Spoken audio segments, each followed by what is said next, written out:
what do I care? It makes, I mean, I was fighting it, but you know, what do I care? It makes my property more valuable. This all becomes condos. What does my house over there become? Yeah. Why should I care? Well, that's why No you one else should gives care. a shit. We're going to go on YouTube now, or are we already on YouTube? You're on YouTube. Great, I just swore on YouTube.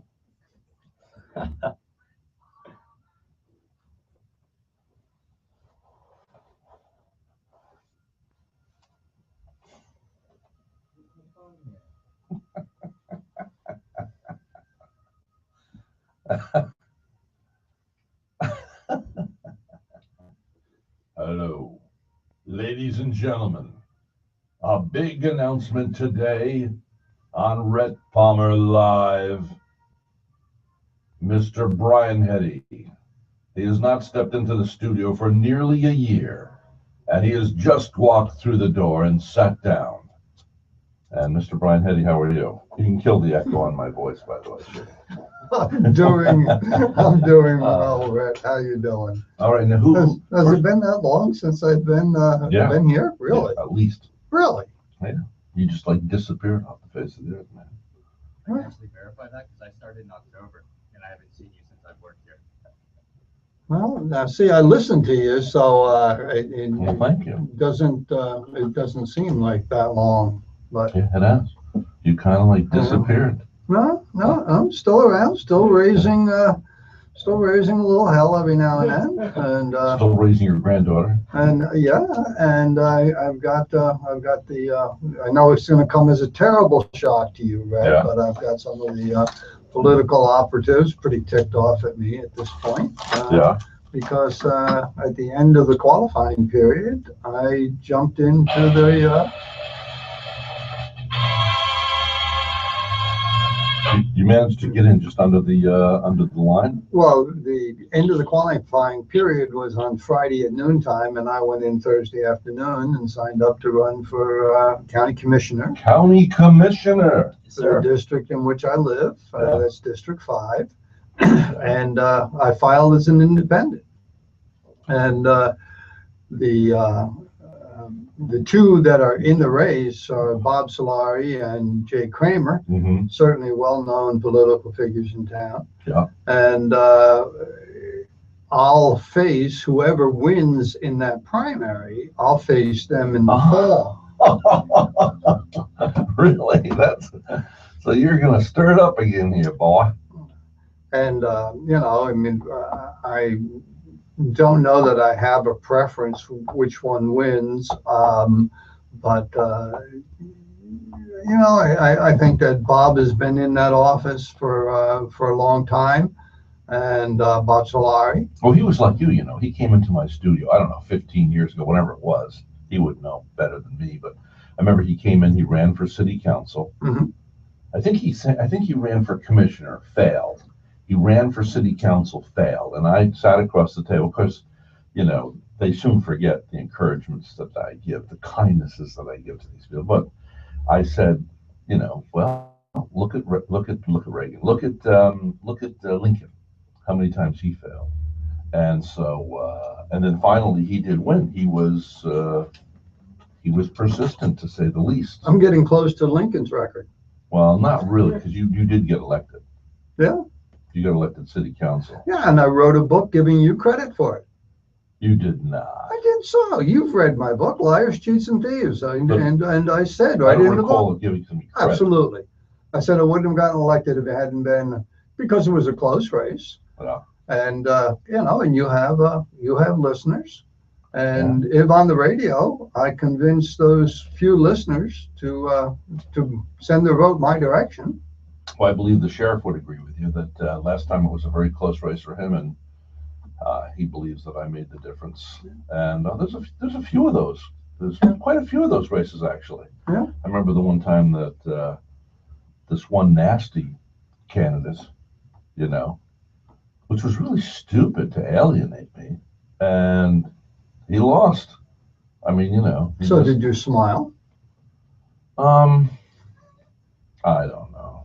Do go out to. I don't really like to see anybody fail. Somebody has to fail because somebody has to win. And if somebody is, one thing about this community is they're not very forgiving of somebody who is nasty. And I think that could describe one of the candidates that Oh, really? yeah. Which one you gonna say? Bob. He's been not nice.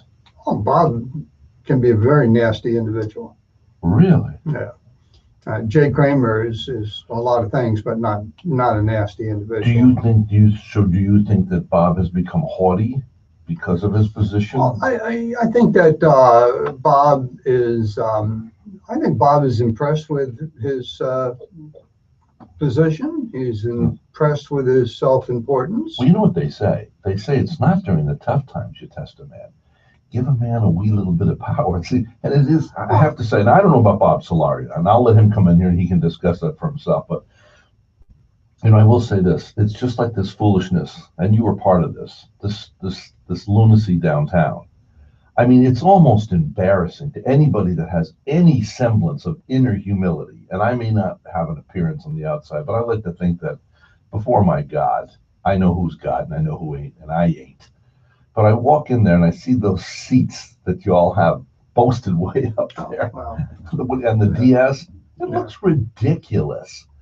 It's and it's designed to intimidate because somebody, like, no matter who you are, even if you're a past counselor and you come in to speak at that podium, don't tell me you don't feel intimidated by them. Well, most normal people would. They're looking down. Well, does that exclude me because you said most normal people? That's right. From high on the throne. Well, Rhett, looking down. High give me a little echo here. What do you want, Brian Hetty, you scourge of the earth? How dare you come to our podium and excite the public? When I was first elected, there was a very politically active individual in town who you know well, Buzz Gafanti. Yeah, and he called me up a day or two after I was elected and told me that would be the last time that he talked to me. And I said, well, why, Buzz? What did I do? I haven't even been sworn in yet. He says, yeah, Brian, but he says, I've seen this before. He says, and you'll be just like them.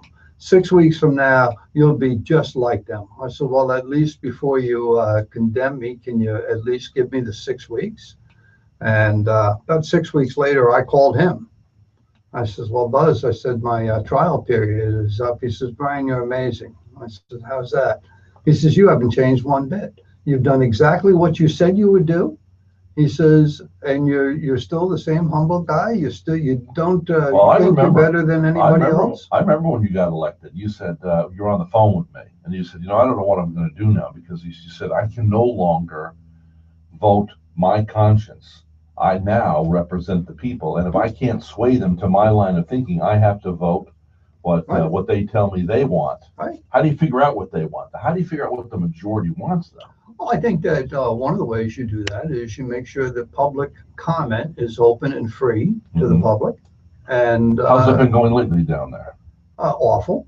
Is it really? Are they back to arrogant again? Oh yeah, it's awful. It's awful.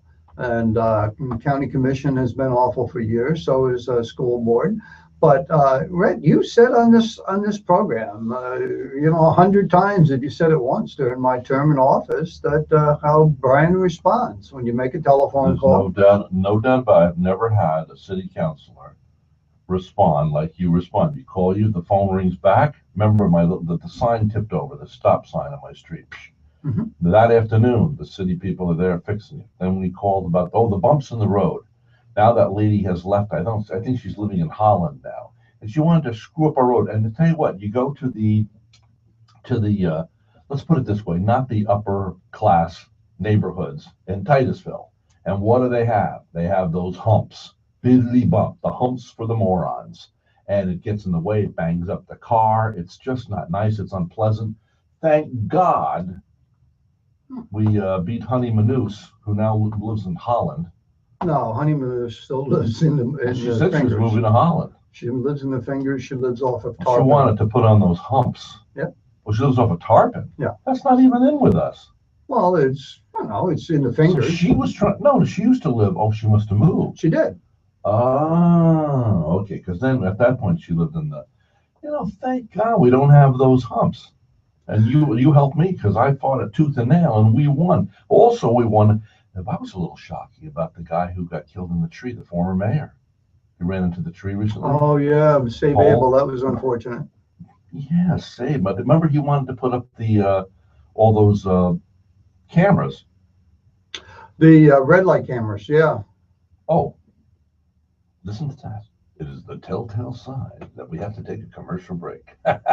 Today's broadcast brought to you by Remax Real Estate, under the tutelage, the authority of broker Mr. King and Mr. King, his son. And they have a whole new Remax. You'll find out. The top producers at Remax Crown Real Estate.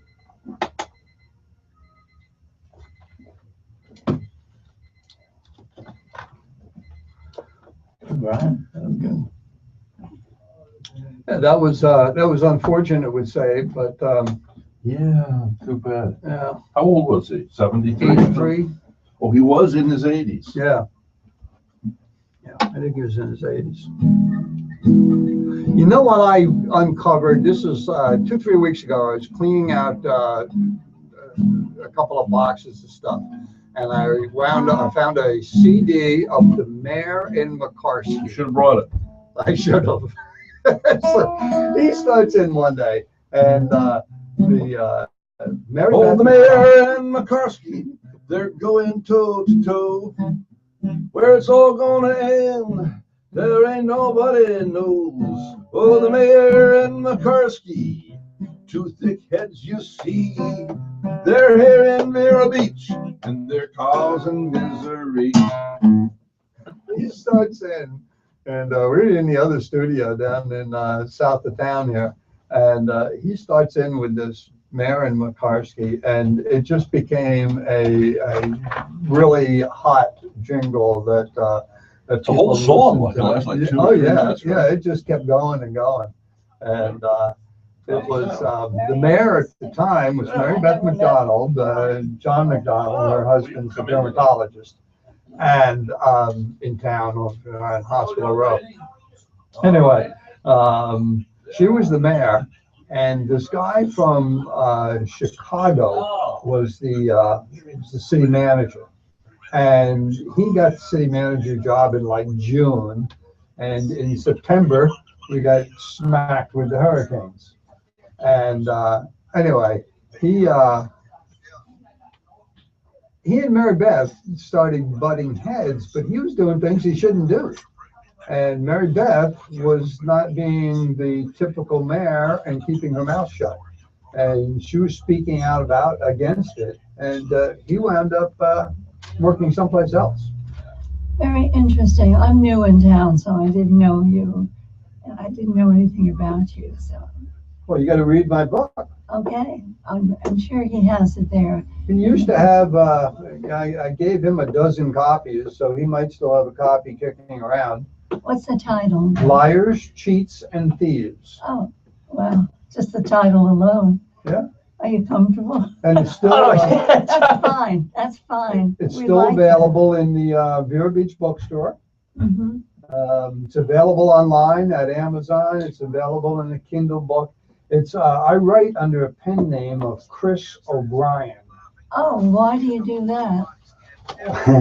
Well, there's a story behind it. A Kris, K-R-I-S, is a weapon, an ancient weapon that was used to fight evil.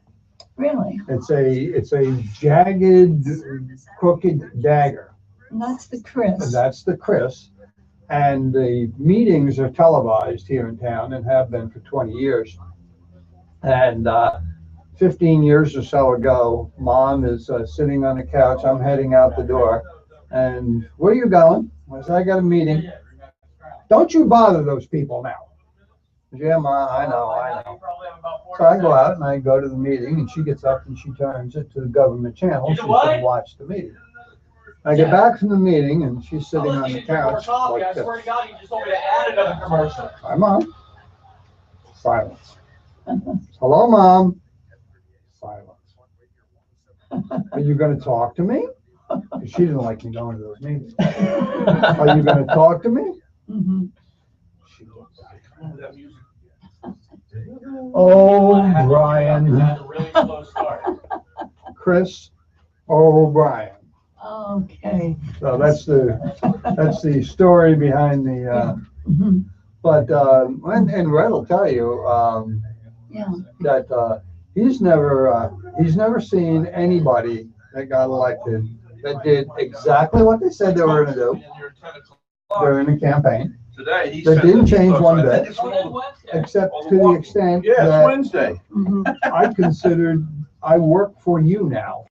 And Fantastic. I keep track of the days by the guests that come in. That's why you know how I know it's Thursday. Hey, give me a little echo and I'll say, welcome to Wednesday.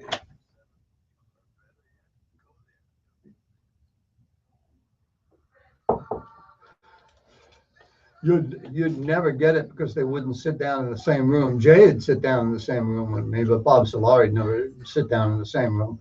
But there's three seats. It'd be fun.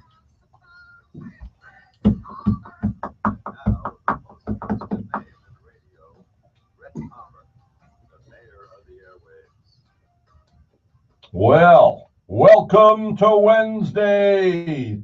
Welcome to Wednesday, my children.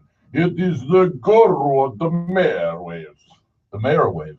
Hey, the mayor waves. That's pretty good. The mayor waves. I like that. The mayor waves.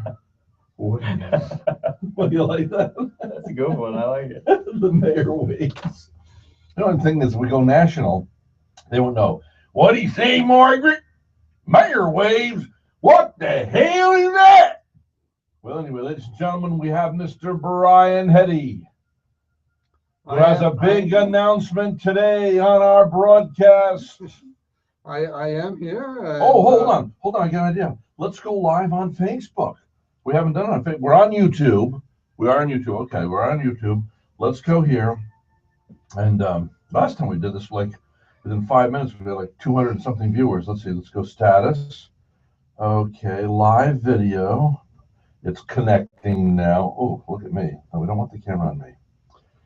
Brian, we were brought up in the same. Here he is, ladies and gentlemen. The sage has entered the studio. Actually, this is a handsome picture of you with your beard and the red wire coming down on the microphone and the red headset. You look really like Mr. Cool. and my red, white, and blue shirt. Yeah. Yeah. You always wear red, white, and blue I shirt. do. You always have. That's like your signature thing, man. And so Brian Hetty has a big announcement. Do you have like a fan like this kind of a thing? Like a with a little better fidelity. What can you find? Anything similar? Well, here it is. So, Brian, the mic is yours. Tell us the big breaking news, Mr. Brian Hetty. The big news is that I'm the next county commissioner to represent you in the county. That as of November, you'll see Brian Hetty sitting up on the dais up there, and because I'm going to win this election, because people are tired of politicians that don't do what they say. People are tired of politicians that promise one thing and then do something different. And Rhett, you know my record. I did serve in office, and you're a good one to give testimony with respect to what I did. And I worked for. I have to say, you have created contest within the walls of the DS and everything for many years. But when you were elected, there's little doubt. Good morning, Daniel Soroka from Soroka Roofing. Very good roofer, by the way. Excellent roofer. Honored that. You know him too? Oh, absolutely. Daniel. Good. Yeah. Daniel is leaving tonight on a plane, flying over his rooftops today.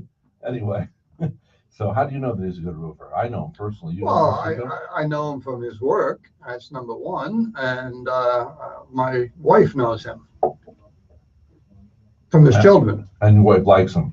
Yeah. If the wife, one thing I've noticed in life. Coral has very good taste.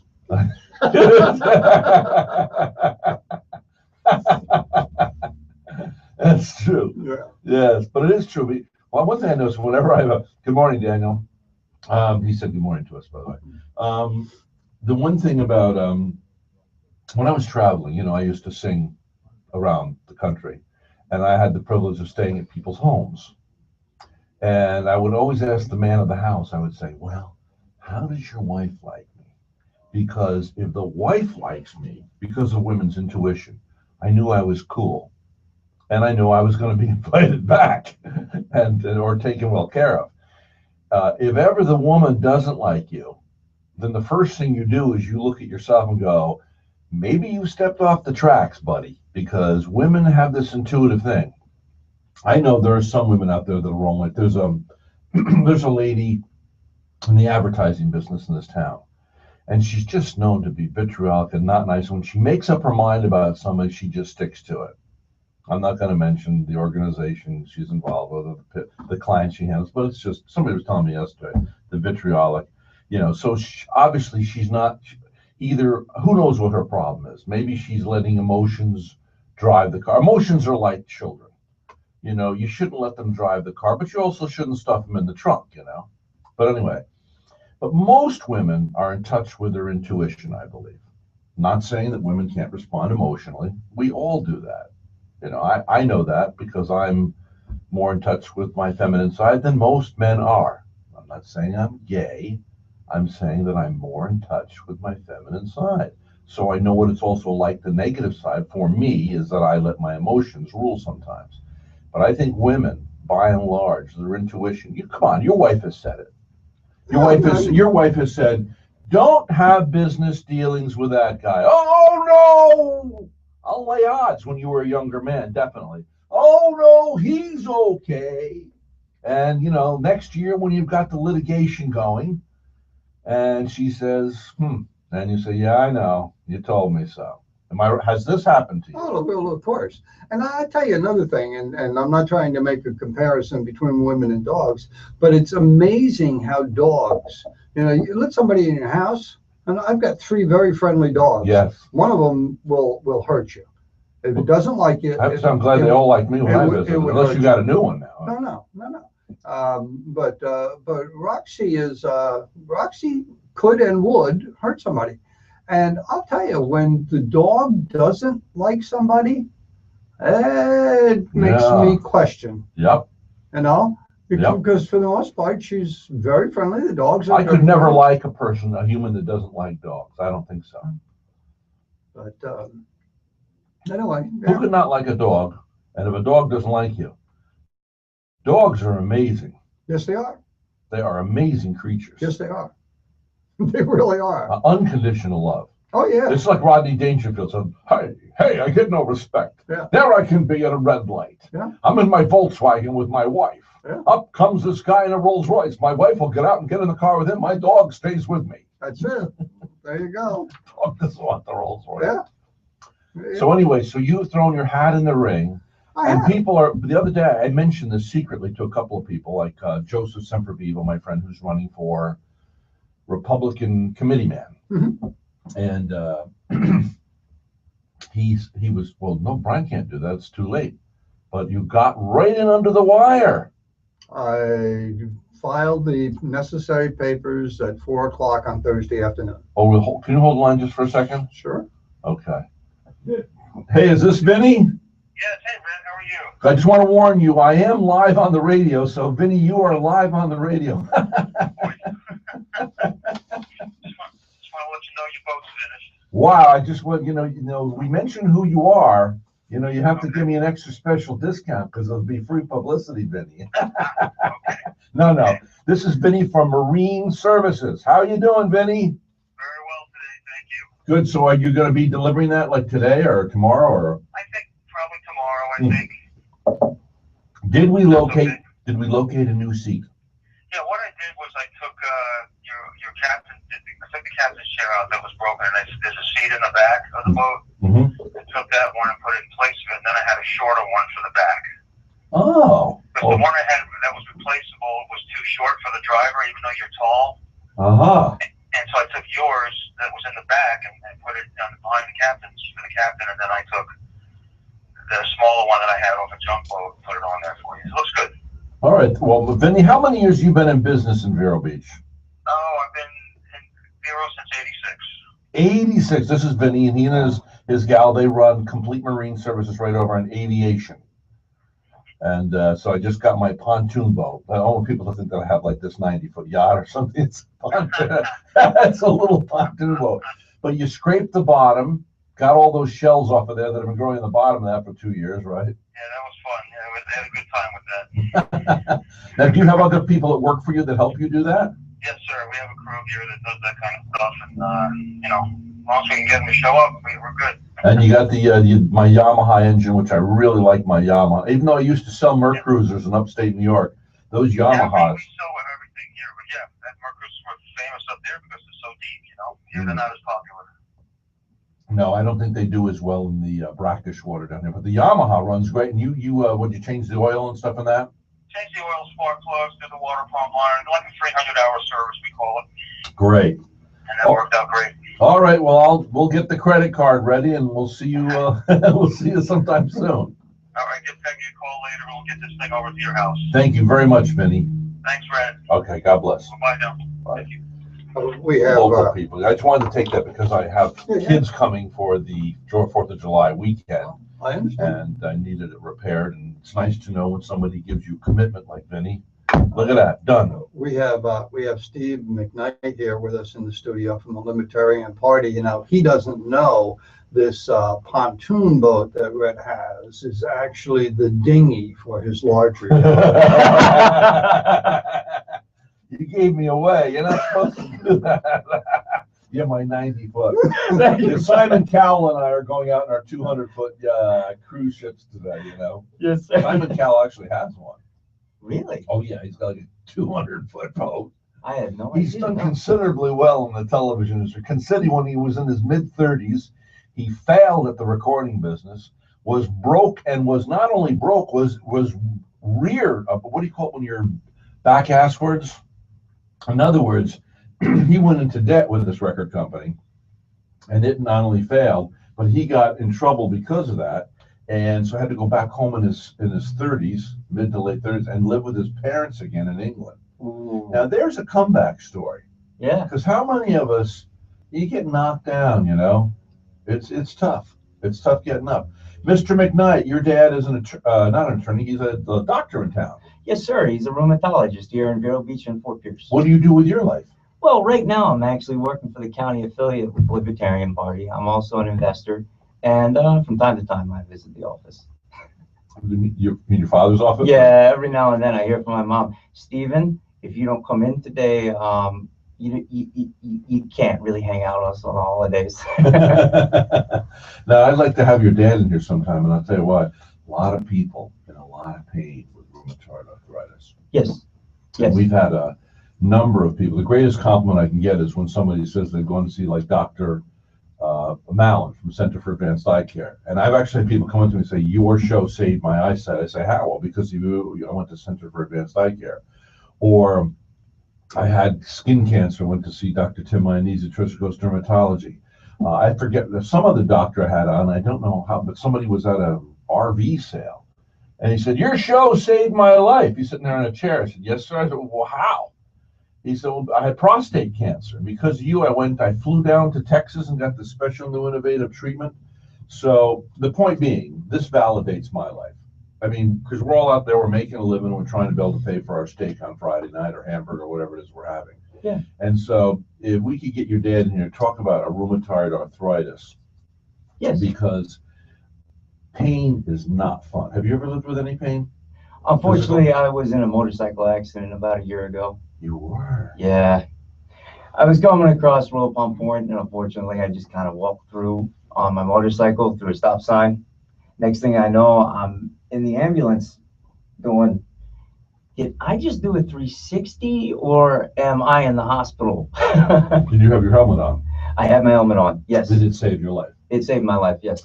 Well, you know, do you see right out there what I came to work in today? That's my little Vespa. No way. Yeah. All right. No, yeah, I see it. That's I live nice close little to one. here, and so I take my little Vespa. And and there's my favorite person I like to take for a ride on my Vespa. That's Beverly. Hello, Beverly. How you doing? She just walked by. She doesn't realize you can no longer see in these windows, but we can see out. But anyway, sometimes I don't wear my helmet. I'm not so sure it's a very bright thing to do. Well, first of all, for those who are motorcycle riders, and maybe you don't know, I like to smell the fresh fragrances. Yeah. You miss all that when you're in a car. When you're in a car, you're like in a tin can, you're like in a beer can driving down the streets. You know, you get into a motorcycle, you can see, you can hear the birds, you can smell the fragrances. But so I said, I'm not going to wear a helmet until now. I found out that place on US 1, bought myself a helmet. It doesn't cover the ears. Yeah, So you got now to DOT. I can wear the helmet. You know, it's kind of looks like one of those Nazi helmets kind of thing. Which Bank of America commercials. Yeah. But so I wear that, and sometimes. But the funny thing about it is, one time we were helping this guy out in Fort Pierce, and you know how circumstances in life. Well, my friend and I, Don, it's the only time we've ever been in a car together. We stop in there, and I'm looking at helmets, and he says, "Well, Rhett, you maybe ought to consider this." I don't think we even stopped in for helmets. We stopped in for some other reason. He said when he was younger, he was in an accident, and they had to take half all the skin off his skull to fix him up. Now, you wouldn't know it today because he's a handsome man. He's marrying a friend of mine. But anyway, and he's a friend too. But the point is, what are the chances of me being in a shop for the very first time ever with a friend? You know, it's the only time we've ever been together in a car. We went out to do a good deed for somebody in Fort Pierce. We're driving back. We stop in, and he says, "You might consider getting that helmet, Rhett, because this is what happened to me." So now when I drive around like I did today without my helmet, I think about what Dr. Mallon from Center for Advanced Eye Care said. He says, "You know what we call people that ride on motorcycles without helmets? Organ donors. Yeah. You know that, all right. So you're alive because you wore your helmet. Yeah. It was an accident about 25 miles per hour. Was it right here? I mean, because we're on Royal Palm Point. Where on Royal Palm Point did this happen? Literally right at the turning. Right here, right next to us. Yes. You can see it from where you're seated. Yes. Yeah. Jeez. Now, what happened exactly? I went through the stop sign. I went through one of the stop signs here on the And corner. a car hit you? And unfortunately, a car was coming by and it clipped the front. And like I said, thankfully, I was able to make it to the hospital. And the police were very professional. And Indian River Medical Center was beautiful. I mean, they couldn't have been nicer. When I went in there, I don't know if anyone's ever. Have you ever been in an experience like that? I personally no, but I've been to the hospital with people in the emergency area, and I was very impressed that Jeff Susie at midnight was walking through. Yeah. I mean, that, you know, I'd like to have a little closer relationship with him. He's a very hard man to pin down for interviews. He's interviewed with me right here at the studio, and he's been in our magazine, but I'd like to have a little more connection with him. But yeah, I was very pleased with him. Once the morphine gets in, it's different. At first, you swear it's like a burn. And then after a while. Where were you hurt? Tell us about your injury. Oh, on my front shin, I still have a scar. I could. Here, stand up. Yeah. Show the people on the. Oh, there it is. It was about this big. Ooh. It was a scar on my shin. I want to say the size of about $50, and everything was exposed. The bone. You could see the bone. Oh. So. Creepo. Yeah, and then we get to inside. Oh. We have people viewing us, and I had the camera down. I'm sorry. Go Hey, ahead. how are you? Nice to meet you. Okay, go ahead. So what happened? Oh, show your leg again to the people on Facebook. Yes, right there. It used to be about that big, and Wow. this whole area you could see right through. Wow. Yeah. And there's my Vespa outside. Can you see it? Yeah. There's my Vespa. Oh, Nelly. And my Joseph Semper Vivo sign that's out there for. Anyway, okay, so let's put this. There's Brian Hiddy again. Hi, Brian. Hello, Mr. Palmer. So go ahead. You were telling your story. I'm sorry. It's bizarre. Yeah, at first you're there and you're laying down, you feel burns and the morphine hits, and you just want to move. And all of a sudden, you're like, move your arm, and it doesn't move. And then it hits. Oh, because of the morphine. You mean? Exactly. And then you realize that you're on fire and there was an accident, and people are coming through and they're like, can I help you? Can I help you? Can I help you? And you're like, I don't. Yes, you work here. Yes, you can help me. Okay, so when a friend of mine was dying of cancer, and I said to her, can you hear me? She squeezed my hand 3 times. So she was over at hospice here in town. So when they put people on that morphine, yeah, you're saying you could hear, but you couldn't move your hand. No. So in other words, you could have done the same thing. Maybe you could have squeezed my hand 3 times if I said, hey, can you hear me, Mr. Sullivan? Yeah, you'd need to be close. If it, I haven't had a cancer experience, but if it's the same, then yes. Oh yeah, it's the same morphine, I'm sure. I've never been on morphine, but wow, did it feel good? You I want to travel with you vicariously. Push the red button. Push the red button. Oh well. So anyway, so you were here. Let's see. We're gonna look at the time. Okay, he's probably suggesting we take a break. Is it break time? Okay, we have 2 minutes to break time, and that'll afford us. We'll be able to play our ads and our obligations. Okay. I promise you, when we come back, we're going to get into this libertarian thing, but briefly, in case somebody has to go to the toilet, or they've got to go into work, or they have to do something else. Succinctly, what is the libertarian group? Yeah, the Libertarian Party believes in life, liberty, and estate, as James Madison said. We are pro-free market, we are pro-choice, and we are against any type of large taxation.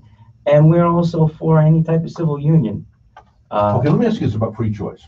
Yes. Okay, so I understand where you're at. In other words, government should keep its damn hands out of everything, because there'd be a whole lot more business in America. Yes. We'd all prosper more if the damn government got out of there. But what happens is they've got authority, and they go, come on, let's hire Billy Bob and Uncle Joe and Aunt Susie, and while we run low on money, we'll just tax them more. And then they make all these rules and regulations. And the first thing the dummies do is, we want less government, we want less government. But hey, hello, Gary Wheeler, you think we could pass an ordinance against this? He said, I thought you wanted less government. Thank you. Believe it or not, one example that's local is the school tax referendum on August 30th. They want to charge 50 cents per thousand as opposed to 60 cents per thousand. And of course, the Libertarian Party would be for the 50 cents per thousand. Yeah. Okay. I'll remember that when I'm voting. Yes, sir. So you're going to stay with us? Yes, please. Your first name is? Stephen, S-T-E-P-H-E-N. Stephen McKnight. Yes, sir. Your official authority title? County affiliate with the Libertarian Party in Indian River. And Brian Hetty isn't here, who has just thrown his hat in the ring, right, Mr. Hetty? I have. And you're running for? District 5, County Commission. Now, you don't think Mr. Solario come in here and contest with you live with Well, I think it'd be a good show if you could get Mr. Solari, Mr. Kramer, and myself all in here. Because you said you didn't think he would. I don't think he will. Why? Are you, well, I mean, you'll treat him nice and he'll treat you not, well, hopefully, right? I mean, Well, let's call him up. I'll call him up right now during the break. All right, go ahead. Okay, today's broadcast brought to you by Route 60 Hyundai and Remax Crown Realty. Today's broadcast with Mayor of the Airways brought to you by Vincent's Restaurante. Okay, it's okay, but you can pull Vincent's now. They're officially done for the season. They'll be back on, I think, October. Are you a real estate professional? Would you like to work with a solid team of people?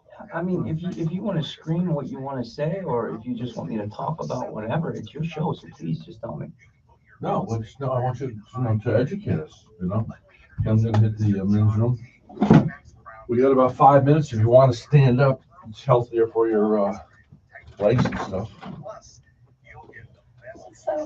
It's so funny with this delay. I mean, you talked to me, and I got it about a few minutes later. Contact Mr. John King, Remax Crown Realty in Vero, 772-589-3054. I was very impressed with CNN when they interviewed the two libertarians. That's Johnson.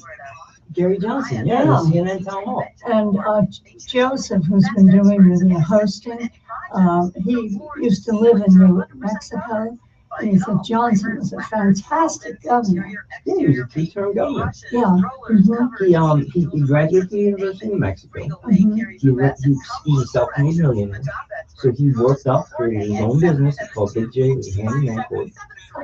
And then he was elected governor twice. Mhm. And now the Libertarian Party got the honor of bringing him in, and he's running for president with William Weld. And he's very athletic. Yes, he is actually. Yeah, he gets around. You know, he started as a handyman, believe it or not. Graduated with a bachelor's of science in political science. Mhm. And you think, you know, he'd get into law or the affiliates and stuff. Yeah. No, he ends up being a handyman, working for his own company, Uh-huh. just doing, you know, what he can to try and make money. And next thing you know, he gets back into politics in the Republican Party, Mhm. and he's a governor. Did you know him personally? No, I've never had the chance to know him personally. Okay. County But, Commission District 5. County Commission District 5. Yes, sir. Yeah. Only due to FCC regulations, I have to let iHeart know every candidate we have on. So I have to make sure I send the right information down. Yes, sir. That's correct. Fairness, right? Hey, you know, equal time. It doesn't mean the other side Well- has to accept. It just means we have to offer. I have to do the same thing in my Fired Up show. I have to make sure that I account for it. And, but I've asked Solari at other times to come down and be on Fired Up, talk to my viewers. No way. Jay has been on my show several times, but Bob's an arrogant, better than you, you know. I don't know if I've met Bob Solari. He's I just once a- or twice, but And once you cross a line with him where you don't do what he wants you to do, then you're just a bag of shit from that point on. and there's no getting back across that line in his mind. Well, I don't know whether there is, and I can tell you that I never bothered to try. You know, And that's why I like you, I Brian. could care less. You know, and in fact, Rhett, I've had the conversation with Rhett, and he said, "Well, there's something wrong with you. You know, you don't really mean that you." I said, "No, I really mean that I could care less. I don't care whether anybody likes me. I don't care if no one at all in the world likes me. It doesn't bother me in the least." And Rhett thinks I have a personality disorder, but I would prefer to think that it's the smarter way to be. That An honesty disorder. yeah, As long as you like yourself and, you know, your dogs like you, that's it. and you're happy, that's That's all that it. matters. You know, my dogs wag their tail when I walk in the door. They're happy. By the way, I didn't throw this joke out earlier when you guys were talking about women and dogs, but you know the difference between a dog and a woman, right? So, Put them both in the back of a trunk, drive around for a mile, open the trunk, see which one's happy to see you still. yeah. Dog will still be happy to see you when you open the trunk. Yeah. Oh yeah. No, I know. I understand. And dogs really are, and I don't get it. I'll be sitting back watching television, and Roxy will be at my feet, and the next thing the ears go up, you know. 2 seconds later, and she's running towards the front door. What the hell is that? You know, there's nothing I heard, and I get up and I go look, and there's somebody way down the street walking towards the house. How did that dog Are you know going to the hospital today? that there was somebody a Are you block going to the away hospital today? walking Not towards until the this house? You afternoon. know, they're amazing. Happen to hear something and they go No, check I it out. need to, And the other I thing gotta is, work out getting a seriously, ride that down to if Palm Beach. somebody comes to my house and my dogs growl or snarl at them or don't like them, then it sends up big red Oh, you had flags for lunch me. today with somebody. You know, something's wrong here. It's like the sign I've seen. Want to get for my house when I get a new dog. It says my dog doesn't like you, I probably won't like you either. You know, And that's absolutely true. A dog doesn't like somebody, there's something wrong with them. there's something wrong. If that dog is suspicious, then And there's probably a problem. I mean, And, dog is really wrong when it judges someone. people that my Well, John, dog do you don't want like, to finish? they take Yeah. offense to that. Okay. You know, that, well, you're going to judge me by what your dog thinks? Yeah. Dog's an excellent judge of character. All right, gentlemen, let me go check the clock. All right, sir. Thank you.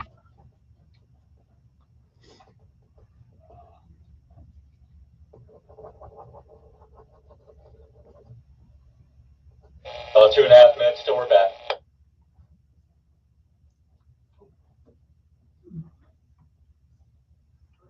I don't like it. I can't see it anymore. Call David Mosier.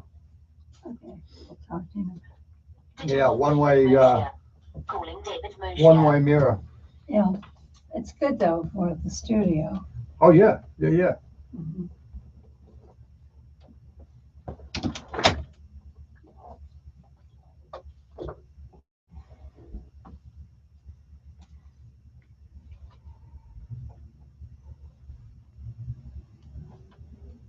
And We had Rhett, 62 views on Facebook just then. 62 views. What do you think of that, huh? Next time you talk about riding a motor. Oh. Hello, David. I am. How would you like to have a complimentary, beautiful steak lunch today?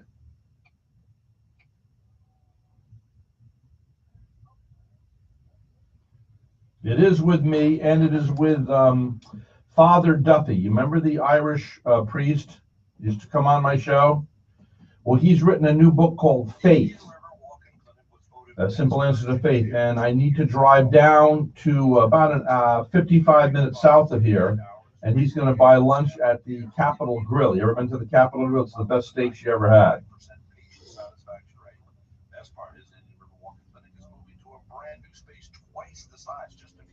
You can do it. You can do it.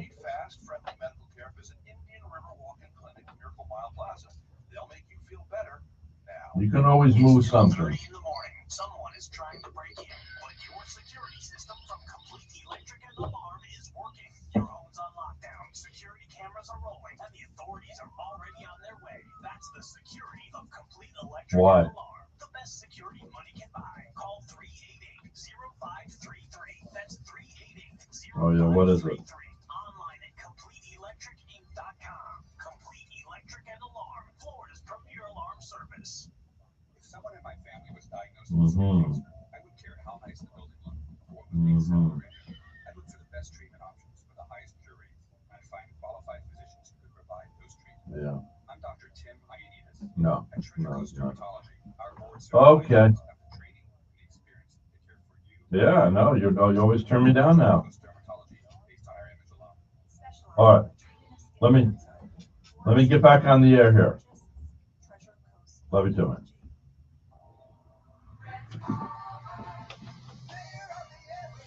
There he is, Brian Hiddy.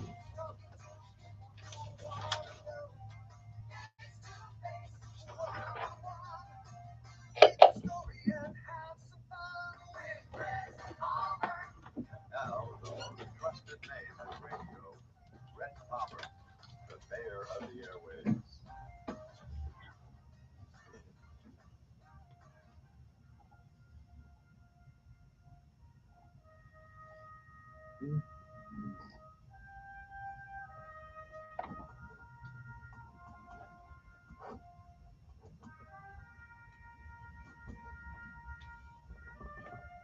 Live on Facebook, live on YouTube. This is the mayor of the airwaves. There he is, Mr. Brian Hiddy, in our studio live this morning. Hello, Shane. How you doing? All right. We also have Mr. Stephen McKnight, Stephen McKnight, who heads up the. Libertarian Party. Okay, it's another beautiful day in paradise. Outside is my Vespa. We were talking about riding the scooter. There's my Joseph Sempervivo sign there, running for a committee man. Didn't you say that backwards, Rhett? What did I say? Well, usually you said you were the mayor of the airwaves. Aren't you the wave of the airwaves? The wave of the mayor waves. The wave, say it again, the wave of The the wave mayor, of the mayor waves. mayor waves or something. What did we say this morning? Oh, the mayor waves. The Yes. mayor waves. The mayor waves. So that happens as I'm getting older now. I don't know what this is. I say things ass backwards. Yeah. Back asswards. Yeah. Oh, that's it. Back asswards. See, Um, I'm saying it the right way because I'm trying to say it the wrong way. So I'm saying ass backwards when it's supposed to be back asswards. Your tongue got in front of your eye tooth. All right. You couldn't see what you were saying. All right. It's okay to say ass on the radio, I guess. Like It's all right with me. jackass. I don't know. I know you can't say bull at a city council meeting. Just the word bull or bullshit? Well, the full word. Oh, I was BS. being kind to your Yeah. good listeners. Yeah. But you know, it was bull, and when they're giving the public a line of malarkey, somebody needs to stand up and tell the public that they're just lying to them. And I've done a lot of that over the years. Who has the who wins the prize for kicking you out of the room more often than anybody else? Would it be Fletcher? Oh gosh, yeah. I mean, there's a very long list of those. Did Sabe used to kick you Oh out? gosh, yes. So did you rejoice when Sabe was killed or no? Well, of course not. No. No. You help a lot of people out when they're dying, by the way. Remember you took in that lady Adelaide, Uh-huh. and there was somebody else I know that you helped. Oh, a little guitar player, famous Mhm. Billy. Billy Muir. You know. Uh-huh. So why do you help people out when they're dying, I help people out when they need help, no matter what? no matter what. Now, do you believe there's any recompense for that, or do you not care about any recompense? Well, of course there is, and it's immediate. It's not sometime in the future. When I was just up in New York, I had to help a guy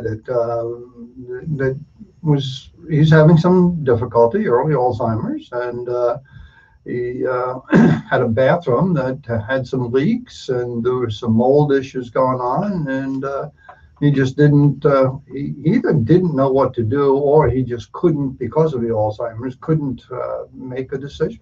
So you like being an So- advocate for those who can't be an advocate for themselves.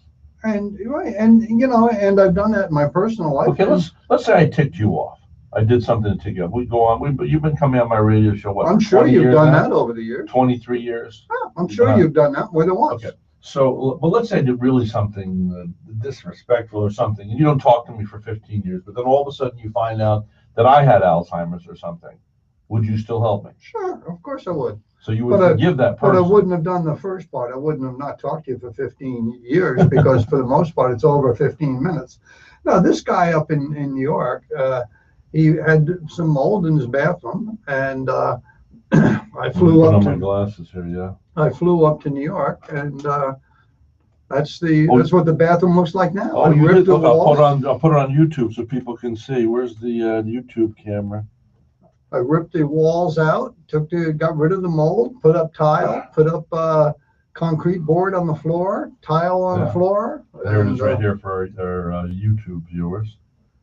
But Looks nice. So you redid his bathroom for him. I did. Cool. So anyway, yeah, Abe, I was kind of shocked with Abe. I think he, as far as I know, he always treated me with respect. Hopefully I treated him with respect.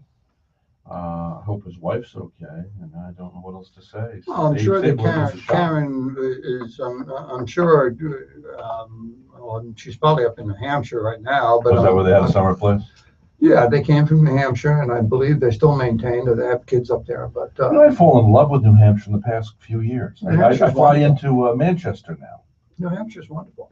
Well, New Hampshire's not a whole lot different than our hometown. I mean, you know, Poughkeepsie area, Rhinebeck, Hyde Park. And in fact, I intend to spend a couple of weeks in Rhinebeck this summer. I'm thinking of buying something somewhere. I wonder if it should be, I don't know. You can't really go backwards in life. But, like in other words, because I remember I used to go to the Rhinebeck County Fair, Well, buying a Dutchess County place Fair with my mom. isn't going backwards at all. It's Well, it is, and that's rewarding. where you were born. Yeah, no, it's rewarding yourself by making a summer place, a winter place, whatever, available in a place that's probably one of the prettiest in the country. Last time I was up there, and you and I were on the phone, and I went to visit some places in Rhinebeck. Went to where, what was it? George Beekman Washington Arms? slept. Beekman Arms, yeah. And I was just in Concord, by the way, last week. That was really my first visit to Concord and Lexington. Yeah. Boy, resplendent in history, American history. First shot fired for the Revolutionary War. Oh my word, it's just something. Oh, incredible. Oh yeah. The history up there is Oh, fabulous. that's one thing Florida has history. Oh, But gosh, they need to yes. stop building these buildings that are made to fall apart in 14 years. We just have crap buildings. You have something to say about that? I'm originally from Philadelphia, so, you know, we're rich in heritage. And one thing I've noticed is usually you have a major sign that says this is a historical site. Yeah. You have to literally walk up to the building and then know it's an historical site because they seem to put it right out front or like under the In cornerstone. Florida. Here in Florida, yeah. Yeah. You know, who's the lady that wrote Little Woman? I'm sorry? Little Women. Who's the woman that wrote Little Women? You don't know? Abigail? Something? Anyway, so Abigail was the wife of the second president. Abigail. Yeah. Yes. What's the name? Louisa May Alcott. Yes. Very good. Good one, Shane. Now, did you remember that, or did you? I see you looking at. Did you look it up? Huh? That was fast, though. Give yourself an applause for that. Let's have some applause for Shane. Sparky. Sparky does it again. Sparky, named by Roger up there in Long Island. No, with Google the way it is now, you couldn't do the same show that you did 20 years ago. No. You'd ask some question, and the listeners sit there. In And fact, the phone would light up. I'd call in often on those kinds of Yes. things, and and you how'd you know that? But in today's world, all I would have to do is take my smart aleck Yeah, I phone, know. and Even you can't play trivia with music anymore because they have this thing on an app on the phone.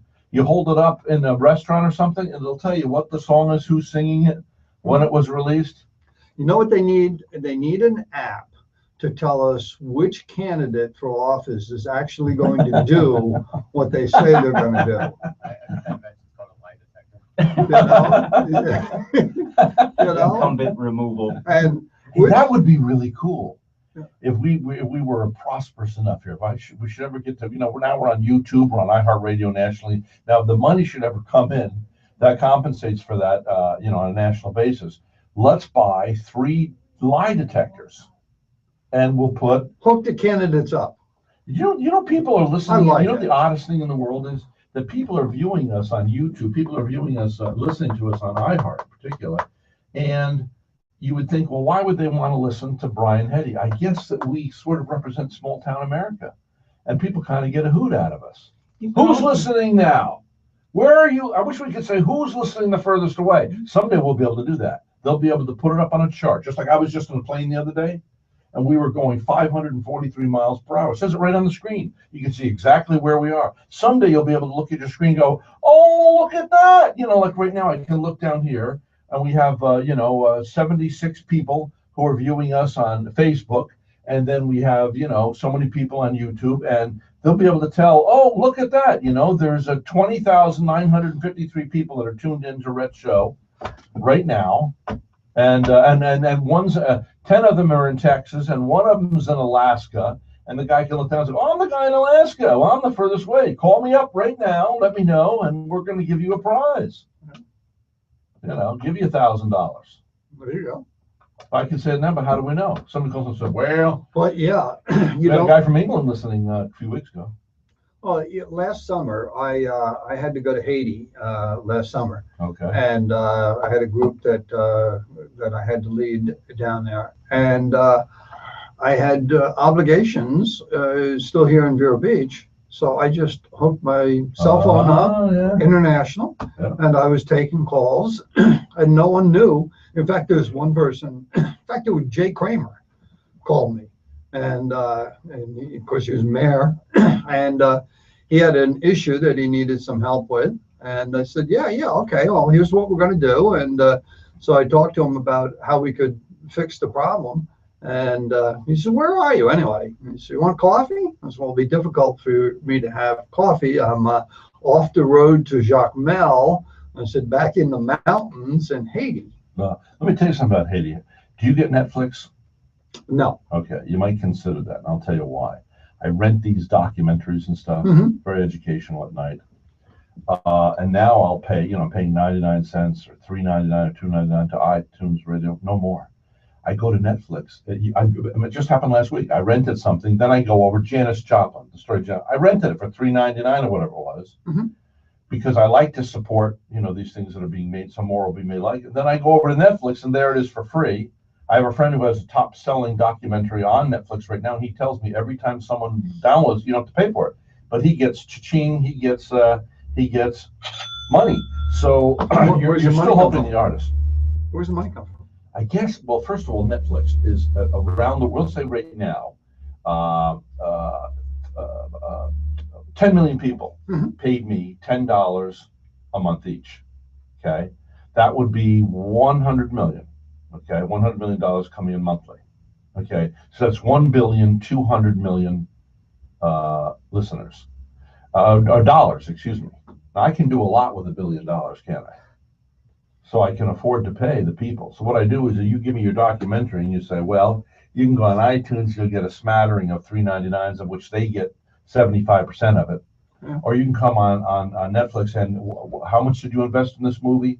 Well, it cost us $7 million to make this documentary. Well, we will give you $10 million, and then we own it clear out to play on Netflix. Yeah. That for now and forever. And they can do that. And so it's changing. New York Times this past Sunday, did you see the article in the New York Times Magazine? Netflix has destroyed the way we watch TV. Yeah. It's changing everything. Now, let's get back to Haiti. Okay. And we promised you we would talk about the Libertarian. Well, you get a chance. Just want to say this about Haiti. New movie on Netflix, documentary, Poverty. Watch it. Okay. These very intelligent black Haitian men, and you know I've been to Haiti more than once, black Haitian men in this movie started to grow rice. Then we had the attack of the equator, of the earthquake, which happened to be in the epicenter of the place I used to go, Leogan, New Missions. But anyway, so for the first year, send rice. But they said we started to have, the Haitians were starting to eat rice 2 or 3 times a week. And we were selling rice.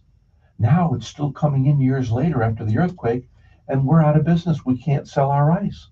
It's destroying the farms. Okay, another guys, they were creating these lights.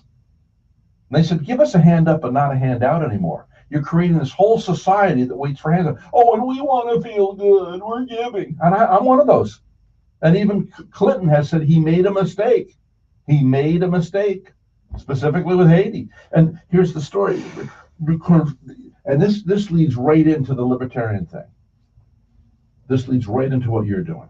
Because even the people there, they created these lights that go up the street lights, and on top there's a solar panel. And they were selling 50, 100, 200 a month. Now someone sends them in for free. And get this is what happened. So this country decides to give the Haitian government tens of millions of dollars. We want you to, so you can buy streetlights. But you're not to buy it from the Haitian guys. You're to buy it from guys from our country. This is the way the government connections siphon through the money through Haiti and then back to their friends, right? Yeah. Okay, it's totally unrighteous and totally wrong. Yeah. And this is what's happening in the world today. Now, this comes back to the libertarians, does it not? Yes, it does. In El Salvador, for example, they're still dealing with having to use the US dollar. And unfortunately, right now, we have a foreign policy that is bent on financial security, but it's not just financial security. It's overuse of corporations through government contracts like we did in Iraq. And the same thing is true down south. I was a Border Patrol agent in Texas. And before I left, I have to admit there was a lot of weird stuff going on all the time. To be honest, I don't know if you heard of Fast and Furious. I have. That's an exact example of how corporations get government contracts to work with agencies like the DEA, and things go wrong. And it's an unfortunate time. It actually reminds me, Joe Negron is working on a bill, and Joe Negron is a local senator. And he just finished one where essentially, if you're a business that makes more than $1 million, you may never have boycotted Israel, and it passed. The idea behind it is to get government contracts to companies that are worth more than $1 million that support Israel. It's kind of that vibe. Well, I know that it's just reprehensible what we've done in Haiti, and it's the same thing that happens in America. People, I understand we should take care of the those that are indigent due to health, due to the elderly, and there should be a place of mercy, even for those who are slothful. But to what degree? You know, otherwise we're creating a society, just like my grandfather used to say in New York City. He says, you can't get a maid anymore because they're all on welfare. Now, the generation before that took great pride. Women working 2 and 3 jobs, men working 2 and 3 jobs. I worked alongside these people, by the way, when I was younger. That's a free market, yes, sir. Free, you know, yeah. And to be honest, with Senate Bill 86, Joe Negron, Yeah. we absolutely agree with the idea of protecting us. But there's a bill that I would advocate much more that died, believe it or not. And it's a bill that if you are a victim of terrorism, the plaintiff should be given 3 times the actual amount of damages and a minimum of $1,000 with attorney fees and court costs paid. And this was done by Senator Negron as well, and it died. Well, how do we get that money from the terrorists? It's a good question. That's a good question. But Freezing money in foreign banks? yeah, I mean, it's hard, but I don't disagree with Senate Bill 86, where it says right now, unfortunately, you know, we have to boycott Israel. You can't get government contracts if you boycott Israel. I'm sorry. No. So it's kind of like that give or take with El Salvador and with the extremism and Israel right now. What do you think about the fact that the people want to break away in London, in England, from the Union? Right now, I'm still interested in how the mayor isn't Christian of London, but that's a part side. I think that it's interesting that right now they are working to make themselves right again. I don't know what direction they're trying to go in, to be honest. I don't think it's a publicity stunt as much as they're trying to get things done. The Muslims attacked the airport in Turkey. Yes. Okay. So once again, you know, when's the last time? Did you know that 90% of our hospitals were started by the Catholics? That's right. Look it up. The Catholics. Do you know that not by the government, by the Catholics? Do you know how many things were started by the Catholic? I'm not a Catholic, but anyway, the point is, when's the last time you walked into a hospital that was started by the Muslims? That's Can true. you tell me one? When's the last time? You know, it just goes on. When's the last time you heard about a Muslim charity helping people? Well, that's an Or interesting feeding the point. hungry, or giving to the poor? So my point is, I think this is why a lot of people don't like Trump, but I think it's why we need to like Trump. Yes, he is outrageous, but I think that's why they're scared about him in Washington, because he's going to pull the plug. I mean, people are getting little bagfuls of $10,000 a month. He'll put an end to it in Washington. Got to take a break. We'll be right back. Today's broadcast brought to you by Remax Crown Real Estate, the creme de la creme, under the auspices and authority of Mr. John King. I didn't mean to slam you with that, but I was just thinking about things that I had written down because I come all prepared. So I hope that was okay. I didn't. Oh, everything's okay. Donald Trump is the Brian Hetty of the United States. He just says exactly what he believes to be true. Yeah. And, you know, I mean, and then the press makes him out to be something that he's not.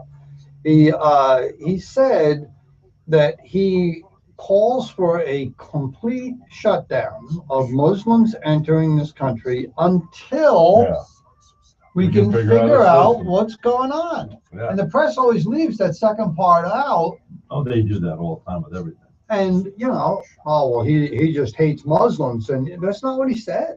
And I think we do need to figure out what's going on before we let anybody else in this country.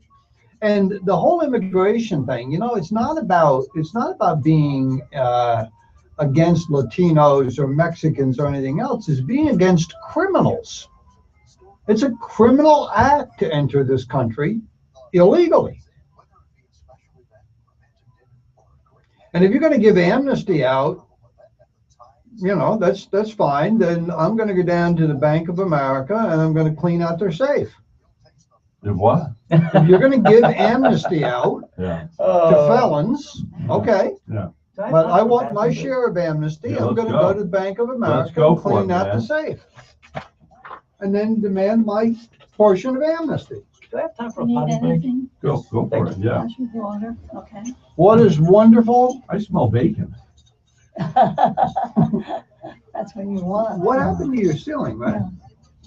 Yeah, it needs to be fixed by the landlord. You know where the bed Right? is? Way in the back. So you decided to get involved again, huh? Well, I've never stopped being involved in 20 years, but yeah, I've decided to run for county commission, and you know, I think that the public needs somebody on the county commission that will speak for them and that will tell them the truth about what's going on and stop this silly nonsense of smoke and mirrors, you know? You know, the lagoon, this big issue on the lagoon, we need to clean up the lagoon, we need to, and then government puts these regulations on homeowners that have septic systems, and they blame them on polluting the lagoon. Well, government dumps in one day more than all of the septic systems in the entire county. Mm-hmm. Government dumps more pollution in one day than all of the septic systems in the county dumped in 1 year. So who has pointed that out? I have. Good. I have. How do you feel about all aboard? All Aboard Florida is not something that we're going to stop. It is, All Aboard Florida was started up by a bunch of crooks that actually that caused the financial crisis from this is what making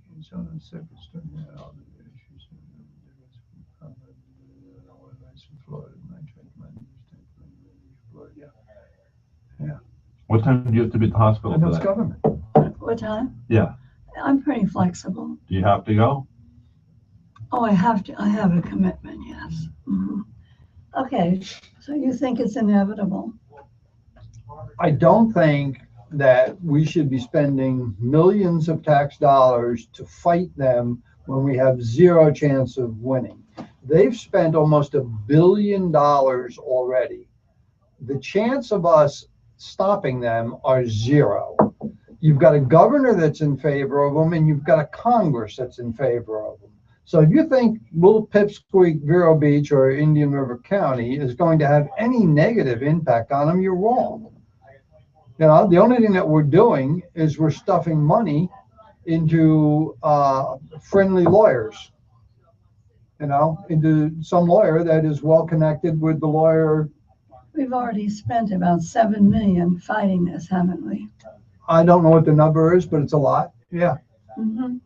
Yeah, it's Yeah. appalling. And I sat on the High Speed Rail Commission and studied this issue. Did you? And if we really wanted to do something, well, first of all, running a railroad through the town, that railroad track's been there for over 100 years. So we can do nothing to stop the railroad from using their tracks. Okay. You know, they own the tracks, they've been there for 100 years. We can't stop them from using their tracks. Mm-hmm. The only difference between the high-speed rail and what we have right now is the speed. And currently what we have is an 80-mile-an-hour speed limit. In order to run through Vero Beach and meet their expectations, they're going to be doing like 110 through Vero Beach. Now, a couple of things. I've taken a railroad most recently last month. I've been on the Acela, which goes from Boston to Washington, D.C., which does 100 miles an hour. And I can tell you that it's not scary, that they cross over intersections, that, you know, they don't crash. The same thing is true with this one, crashing into cars like these naysayers think. If they were going to be crashing, right? How many times do you think they could hit something and people would still get on the train? You know, not at all. So they aren't unsafe like those who are against the railroad would propose. But if we really wanted to do something and we're really concerned about safety, then what we would have done is we would have told our congressmen, as elected officials, we would have told our congressmen, do not increase the speed limit in our county. they would have only been able to go through the county at 80 miles an hour. And I recommended that, I spoke about that, and they didn't do any of that. Instead, they want to stop them because they don't like the railroad going through town. I wouldn't have a problem if they stopped in Vero Beach. Well, that's why Miami is all for it. You know, I mean, Fort Lauderdale. Back in about 30 seconds. Well, Fort Lauderdale and Miami want a quick way to Orlando Sure. without getting on a plane. Now, I understand that. Every one of these. Okay. Restaurant food delivered directly door to door. That's right. Log on to chowcab.com. Now, Eric, do you still want to do the fanfare thing? delivered directly Sure. to your door from your favorite restaurant. Chowcab.com.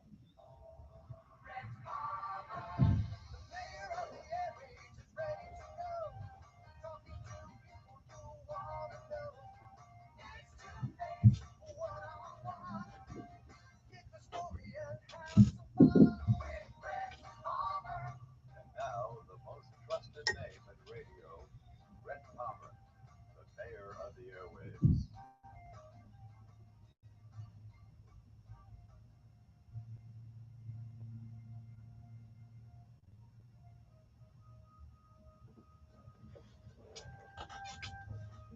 Live from the studios at Royal Palmer Point. This is the mayor of the airwaves. It's the air of the Mayorwaves. It's the air of the airwaves. How are you, Mr. Brian I'm Hay? doing wonderful. We're back on YouTube. We're back on Facebook now. Just placing my camera there. Breaking news today. Breaking news, ladies and gentlemen. And that breaking news is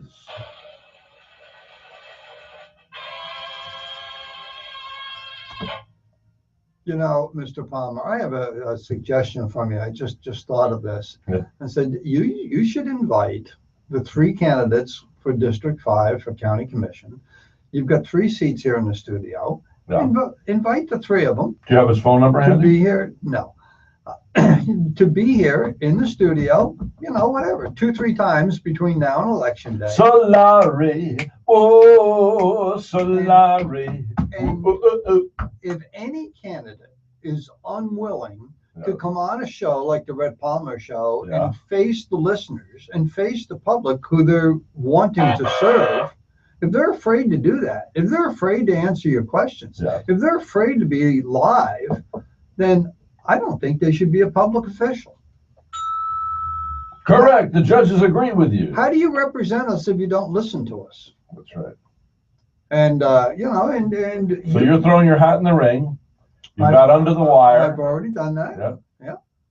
I've Okay. Now, who's running against you? well, Or who are you in, running in the against, or whatever? race, Bob Solari, Jay Kramer, and myself. But I'm already through. You ever watch America's Got Talent? Yes. Happened to pass by that last night. There's a For about a 3 gold minutes. button that they hit, and you go through to the live Oh, show. yeah. Well, you go through the, oh, to the yeah. live. Yeah. All right. Well, I've already got the gold button. I'm already through to the live show, Yes. and that's in. You're on November. live right now. I'm We in- are the there we go. gold button. And I'm through to November. Yes. And Jay and Jay Kramer, Mayor Kramer, and Solari, they have to fight it out in the primary. And whoever wins that primary will then face me in the fall. Ah. So you've increased your chance of making it this time by I, coming as an independent. I think I have. Yeah. Yeah, I think I have. Well, you know, if you want to do the math, if you look at the independents and the Let's Democrats. call. Why don't we call these guys now? Who? Kramer. Jay Kramer, Jimmy Mayor James, Kramer, John Warren. Let's see. and the other is Okay, Jimmy James agrees with you. Exactly. Come to me face to face and face the music. All right. We got to say goodbye to you guys on Facebook for a second here. We've just ended the video. Now we've got to go to. Okay. Huh? Bye. Yeah. Hey Siri. Call Jay Kramer. number for Jay Kramer. We'll call his Calling mobile. Jay Kramer. Mobile. Okay. Now, you know he'll agree to come in here, right? Oh, jail, absolutely. Okay. Yeah. Jay's not afraid to face the public. How about, maybe we'll see about next Wednesday? Okay, I can do next Wednesday. Oh, and next Wednesday I can't. I'll be out of town next Wednesday. It's the 4th of July week. Oh, yeah. Make it the week after that. Hello, Jay. You're live on the radio, just so you know. And with You're- Brian Hetty. yeah, Hey, well, Jay, how you doing, sir? Yeah, Brian Hetty's in here. And so we just want to confirm that you will come in and be on the show. We're going to try to get Mr. Solari so we can get all three of you in here at the same time. Next week, of course, is July 4th week. So we were wondering if the Wednesday after next week, if you would be willing to come into the studio here. Well, I got to check the schedule here to see where we're at that day. I don't have a problem with it. It's just depending on the schedule. Okay. See what you can do. Get back to me, all right? Let me know. I'm going to call Mr. Solari now and find out, all right? All right. Are you doing good otherwise? I think we're doing wonderful. Good, good. All right. All right, so I will talk to you soon. Mr. Kramer, I told Rhett Palmer, I said, if you want to do that, I said, there's no question in my mind at all that Jay Kramer is unafraid to face the public, that Jay would absolutely come on the show. But I also said that I doubted Bob Solari would sit in the same room with the three of us on a show such as Rhett Palmer's. I just don't think he would. Do you think Solari will show, Jay? Well, I really don't know. I mean, politically he's got something to lose, so I don't know if he would or not. But well, he has something to lose by coming on. He has something to lose. Absolutely. Why? Well, when you're the incumbent, typically you're under the guise of being the strongest candidate, and typically when you have challengers, you don't like to debate. So he's not going to any of the debates that are being held locally? Well, it's up to him. I mean, I certainly don't have problems. Have you guys debated anywhere, the three of you, yet? No. Yeah, we've had about 4 of them so far, and it's kind of been all over the map as far as the results have been. But no, I think by now it should be a routine thing. Well, I think what we'll do is we'll go live in front of an audience. That's what we'll do. Okay. We'll work on the details, but we know you'll participate, and we will talk to you soon about it. Well, my apologies. I still got to check the calendar. My wife has got the calendar booked up pretty good, but honestly, let's take a look at it. I'd like to do it. Sure. Okay. Well, we'll talk to you soon. We got 2 months to make this happen anyway, so. Okay, Rhett, I appreciate it. Okay. Thank you, Jay Kramer. Thank you. All right. Now, let's see if I have Jay. I don't even know if I have Solari's number. Just barely 2 months. Paul. Hey, Siri. Hey, Siri. Call Bob Solari. Which phone number for Bob Oh, Solari? no, I do have his number.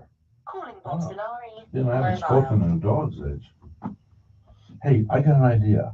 Yeah. I have an idea what we can do in the auditorium. And Okay. let's. Hello, Bob Solari. It's Rhett Palmer. You're live on the radio, just to warn you. How are you doing? Fine. How are you? Good, good, good. I've got your nemesis in here. What I don't know what you call it. Mr. Brian Hetty, who's not been on my show probably in a year and a half, came in this morning to announce his candidacy.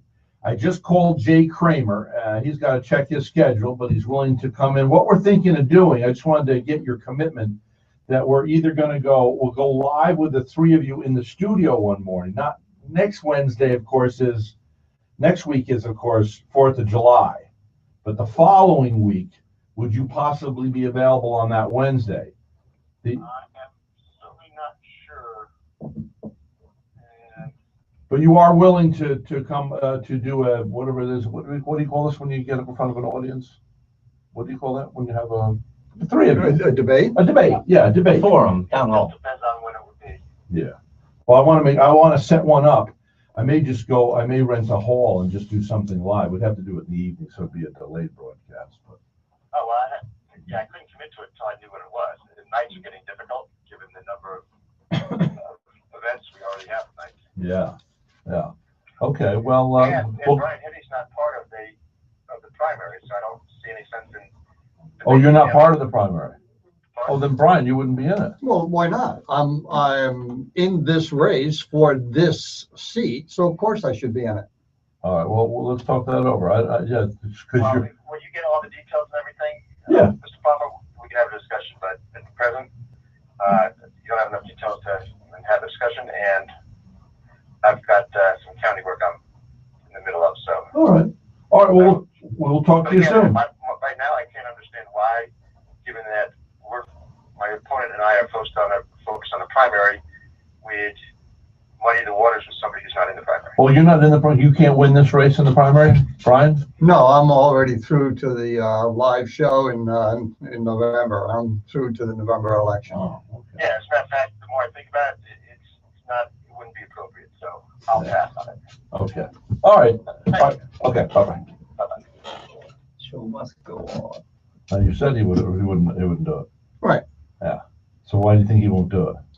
Oh, but I've been in elections with Bob before where he passes on those kinds of things. It's only if the right organization puts something together and he can't avoid it.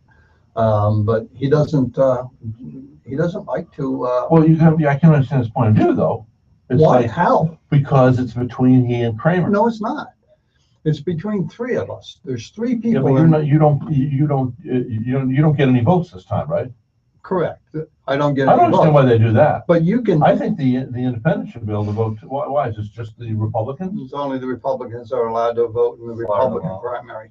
But I think that many people will make up their minds right now who they want to be their county commissioner. And if they listen to all three, well, I can understand. I can understand where he's at, because they say you can't chase 3 rabbits. You can't chase 2 rabbits; you lose them both. So right now, he has to focus as an astute businessman or politician, whatever. He's got to. He's got to focus on running for county commissioner for District 5. Yeah, and against he needs Kramer. Because if he doesn't beat Kramer, it's then he's out, even though he's the incumbent. Well, that's true. And But Kramer has, there's 3 people that are running for that office. Yeah. And I think that all 3 people should be given the opportunity to face off, because you'll make up your mind who you're going to vote for. And you might make up your mind that, hey, look, you know what? I'm not going to vote for either one of these in the primary because my vote's going to Brian Hetty. With your experience, how are you not qualified as at least a moderator in this? Well, That's what he tried to imply. Yeah, I think it would be unfair if I were the moderator, but certainly I should be invited to the debates. And well, we'll definitely have one in the fall. Yeah. Yeah, I need to start doing more of these debates. Yeah. I don't know. It's just. And I would be unafraid to debate anyone if I were in an election, we're in a race. We're in a race to represent the public and the public. Let me ask you this: what do you think that you will do different? Let's say you should get to be commissioner. I'm going to tell you the truth. How's that for starters? Well, who's not telling the truth now? Do you think the elected officials in our country, I mean, not just locally, do you No, think I you're don't told the think truth? Okay. But I would think that our local neighbors. Now, wait a minute. Let me finish that thought. You don't think that governing officials, generally speaking, don't tell you the truth. Did you ever, when I was an elected official, did I once ever mislead you on anything? No, I can't say that you did. But of course, I can't really say Solari has or Kramer. Well, Now, let's talk about both of those individuals. Okay. When Solari sat on city council, did he do anything to help your electric rates? When he sat on city council, you were paying outrageous electric rates. Did he do anything whatsoever to help your electric rates? I don't know. He didn't. Debbie Mayfield did. That's about it. Debbie Mayfield has tried, but so he did 0. And as a county commissioner, after he moved from city council to county commission, and it became very apparent that we've got this issue that the public really cares about with the electric rates. Did he do anything to come before the city council to help or to encourage or to do anything to move the sale along? And I can answer the question because I was on city council. And no, he didn't. He didn't do anything to help at all. And right now, what he's done as a county commissioner was to spend more of our tax dollars, because even people that live in the city are county residents too. He spent more tax dollars to hire lawyers to fight the city. And I think for one governing agency to fight another governing agency is just totally outrageous. It's off the charts. It's unconscionable for them to be suing another governing agency in our community. Libertarians. Yes. People want to, you are, again, introduce yourself. I'm a county affiliate officer with the Libertarian Party of Indian River County. And the only thing I know about the libertarian organization is you want less government. We are socially liberal and fiscally conservative. You're growing in numbers. Yes, we're up to 500,000. The only problem is if people vote for the libertarian candidate, they'll probably put Hillary in office because the libertarian is going to tend to either go for Trump or. Sure. Yeah, I understand that point of view, but when you look at the candidates, William Weld went to Harvard Law School and studied at Oxford. Gary Johnson has a BS in political science, is a self-made millionaire, and he's been the governor of New Mexico twice. Yeah. These aren't candidates that are jokes. And William Weld was the governor of Massachusetts. Massachusetts, regardless of anything, is one of the hardest states to get elected in as a Republican. He was twice elected as a Republican, and now he's running in the Libertarian Party. But, you know, I understand how people are like, you take away votes.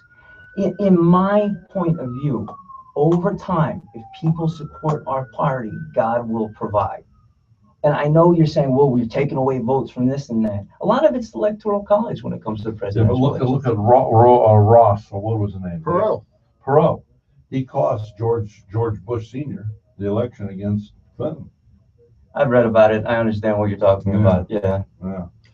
But you know, Rhett, this whole it's a waste of vote if you vote for the Libertarian Party, then or if you vote for them, that's a vote for Hillary. I just don't buy into any of that. I think that what you need to do as a voter, as an American, as a citizen in the country, you need to vote for the person that you believe will do the best job. And that's not a throwaway vote. A throwaway vote is when you vote for someone because you think they're the ones that are going to win. Or you want them to win. Yeah. And I mean, a lot of people are concerned about the marijuana issue. With the Libertarian Party, we are trying to get medical marijuana approved. Not like Colorado, where all marijuana is approved. Yeah. But I know somebody that had cancer just a couple of years ago, and she tried marijuana, didn't do anything for her. Yeah, I mean, you know, they've done a lot of studies, and to be honest, as far as medical marijuana, there's 1.8. Yeah, more point. Go ahead. 1.8 million arrests about marijuana every year. Yeah. That could be being used better. Oh yeah. I mean, you know what's more dangerous than marijuana? What's more dangerous than anything on the road right now? More than alcohol. Texting. Texting and driving, yes. How many idiots have pulled over and swung over me? Well, and I look up in the cab of the truck, and the guy's texting or something on his cell phone. I saw a girl going on Route 60.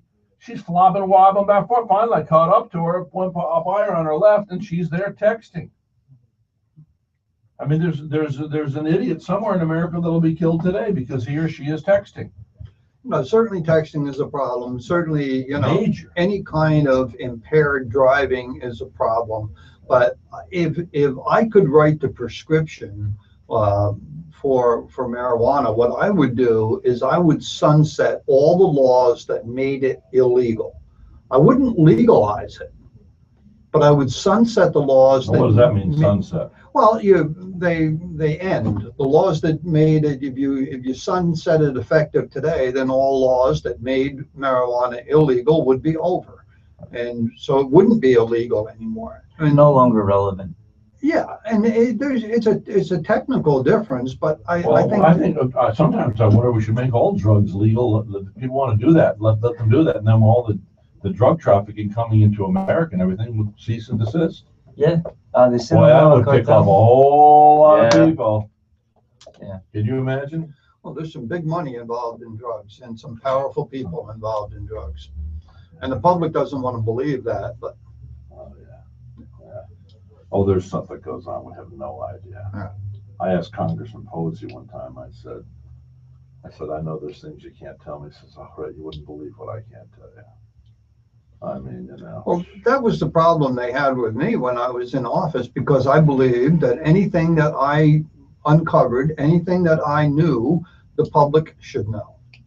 And in fact, I was called into the city manager's office one time by the city attorney, and there was a fraud that I knew about with respect to the reimbursements for the hurricanes to the city of Vero Beach from the federal government. And I looked over the reimbursements, I looked over some of the claims, and some of the claims were fraud. I knew they weren't accurate. They made up this stuff. And without giving names, what sort of thing? well, for an example, one of the photographs to prove several of the photographs to prove the damage. I looked at the photographs and I knew where the photographs were taken, and they weren't in this county. They weren't even in this county. And the city of Vero Beach was claiming, here's the damage to the city of Vero Beach, and they're proving the damage by photographs that were not taken in this county even. And so I wrote to FEMA, and then I met with FEMA when they came up for an investigation here in Vero Beach, and I handed them a written testimony, and there was some serious issues. So several months later, I was on, actually a couple of years later, and I was on city council. I was brought in by the city attorney, who's no longer there. I was brought in by the city attorney, and he handed me a paper. He says, you need to sign this before I can show you the results of the investigation. And I looked at it, and it's a paper, basically Homeland Security kind of thing, and under threat of being accused as being guilty of treason, I had to agree not to disclose anything that I found in this report. And I told him, I said, well, I don't agree to do that. I won't agree to do that. If I find something in the report that I think the public should know, I'm going to scream it from the mountaintops. If people want to get in touch with the Libertarian Party locally, how do they do that? Yes, sir. You can call my cell phone. It's area code 772-321-9406. My name is Stephen McKnight, and I'm always available. Please leave a message. You have a website? Yes, sir. It is lpf.org. lpf.org. I want to get in touch with you again. Your phone number is? 772-321-9406. Today's broadcast brought to you by Center for Advanced Eye Care. 5 eye doctors that genuinely care about your eye care. Dr. Mallon, Dr. Snell, Dr. Katz, Dr. Kadada, Dr. Brannigan. Center for Advanced Eye Care. Eye doctors that do genuinely care, I assure you. I send my loved ones to see them. Okay, today's broadcast also brought to you by Dr. Tim Ioannidis, Trust Coast Dermatology. Get a full body scan annually. It could save your life. And finally, today's broadcast brought to you by Mr. King and Mr. King. They are the proprietors. They are the brokers of Remax Crown Realty. A whole new vision for Remax has come to Vero Beach.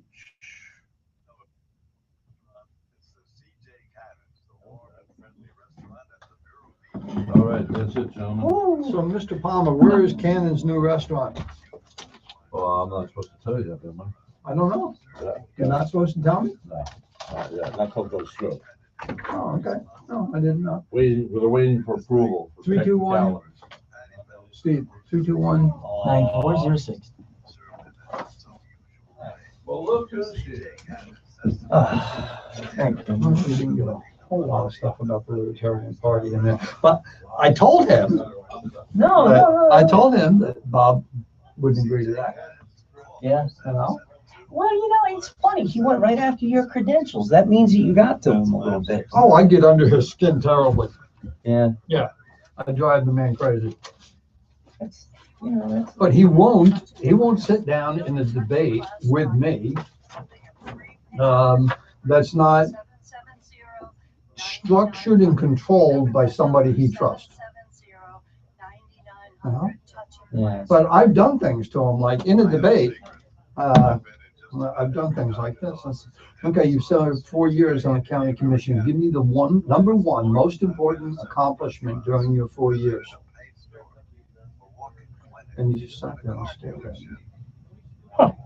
But you can't think of one important, Mr. Hetty, of course I can think of. I've done lots of things. It's, well, I don't want to hear lots of things. I want you to tell me what you believe to be your number one most important accomplishment while you were on. Well, Brian, I've worked on several things. And he starts rattling off several things, but I worked on a lagoon. I've worked on, and you just, I was like, okay, you've worked on lots of things. That's not the question. The question was, tell me your most important accomplishment during your 4 years in office. It's not a hard question. Mr. Hetty, I'm not going to get in a fight with you. I'm not going to argue with you. Yeah.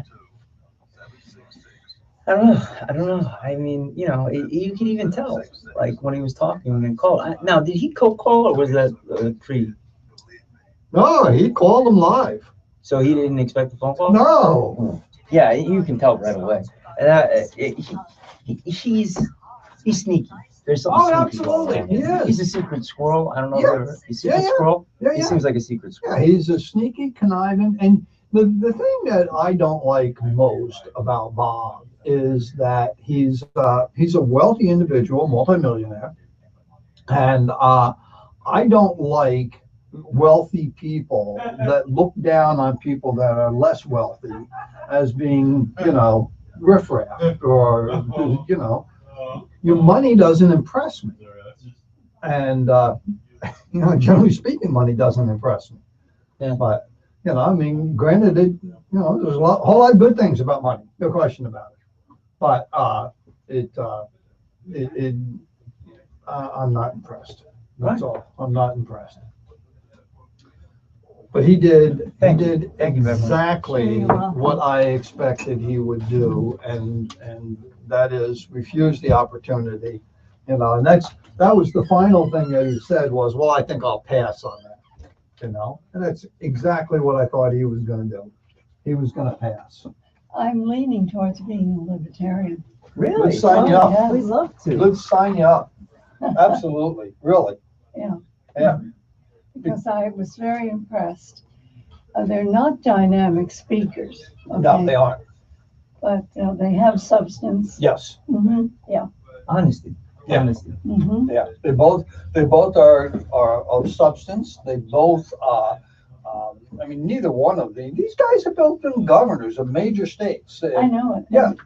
And they did a fabulous job. Yeah. They've got a good record. Good job in their states. Mm-hmm. Yeah. Yeah. Very Yeah. interesting. But Yeah. let's get you signed up for the Libertarian Party. That would be wonderful. Well, I don't know what I want to sign up for the party. I'm not a party person. Mhm. Probably that's a cowardly way of looking at things, but yeah. But as far as I was thinking of doing a write-in vote where I would just, he will be on the ballot. He'll be on the ballot. Yeah, it's not Okay. a write-in. He'll be on the ballot. Mhm. This, if you're interested or you just want to talk about it, I understand.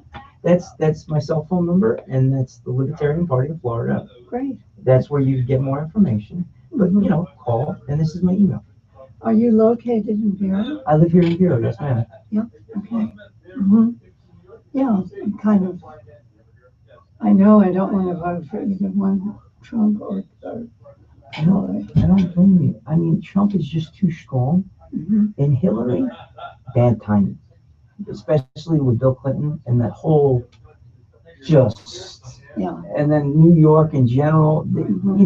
I love New York. I'm from Philadelphia. I support New York. I understand that they're both from New York, though. Mm-hmm. And, Yeah. Okay. Well, I'm glad you had a chance to present your view. thank you. Great. Good luck to you, Steve. This is going to be an interesting 5 months. Thank you, Beverly. Yeah. Thank you. Same here. I'll keep it on, whatever.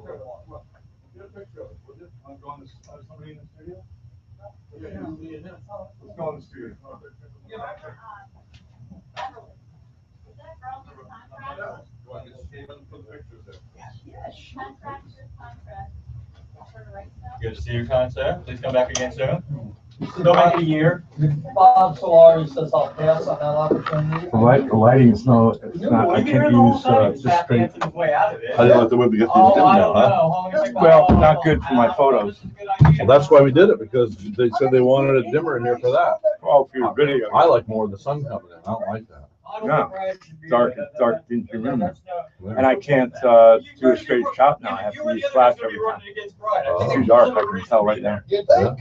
I mean, I could shoot it at 2500 ASA. Can they take that stuff off if you want? Yeah, they can, but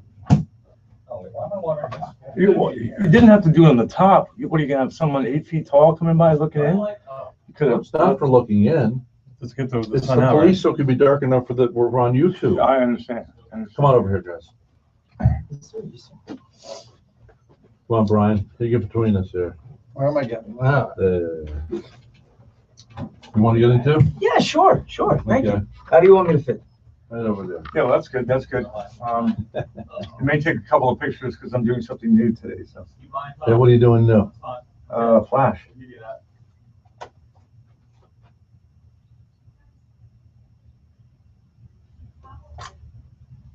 Oop. Hold on. When you hear whoop, I don't know if that's good. Is that good? Hold on. Hold on. I gotta find flash. Regal Paint Design Center located Oh, no wonder. 1800 US Okay. 1 Vero Beach. If you restore homes, furniture, interior, There and it is. exterior, Okay, Regal here we Paint About a minute till we're up. Here's what the professional masters use. From varnish, sandpaper, to plaster wood stains. A full line of architectural paints and stains. Whoop, Finishes that's okay. increase energy efficiency with caulking doors and windows. Benjamin Moore offers Okay. the best That's probably good. The dentist here. What's at the dentist either, right? all year round. Can somebody put that chair back over there, please? Sure. Art Supply Center. Thank you. Call 257-7366 I'm gonna- Regal Paint. The bottom line is, That whole thing he would be wouldn't, played with 16. he wouldn't do that. He wouldn't, be in the debate with the three candidates that are looking for that seat. And because Bob Solari won't be in anything where he can't control the moderator, where he can't control, because he doesn't want questions asked that would embarrass him. Right, I think you ought to pursue that because it helps Jay Kramer. Right. More than it helps me. That's actually why is it everybody. 10 seconds. Yeah, man. Glad.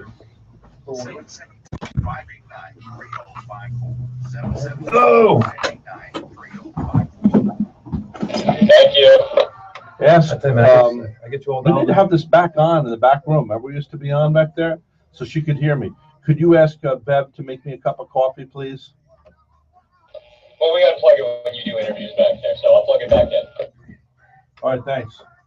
Just let me get you on. I get you all. Get over there.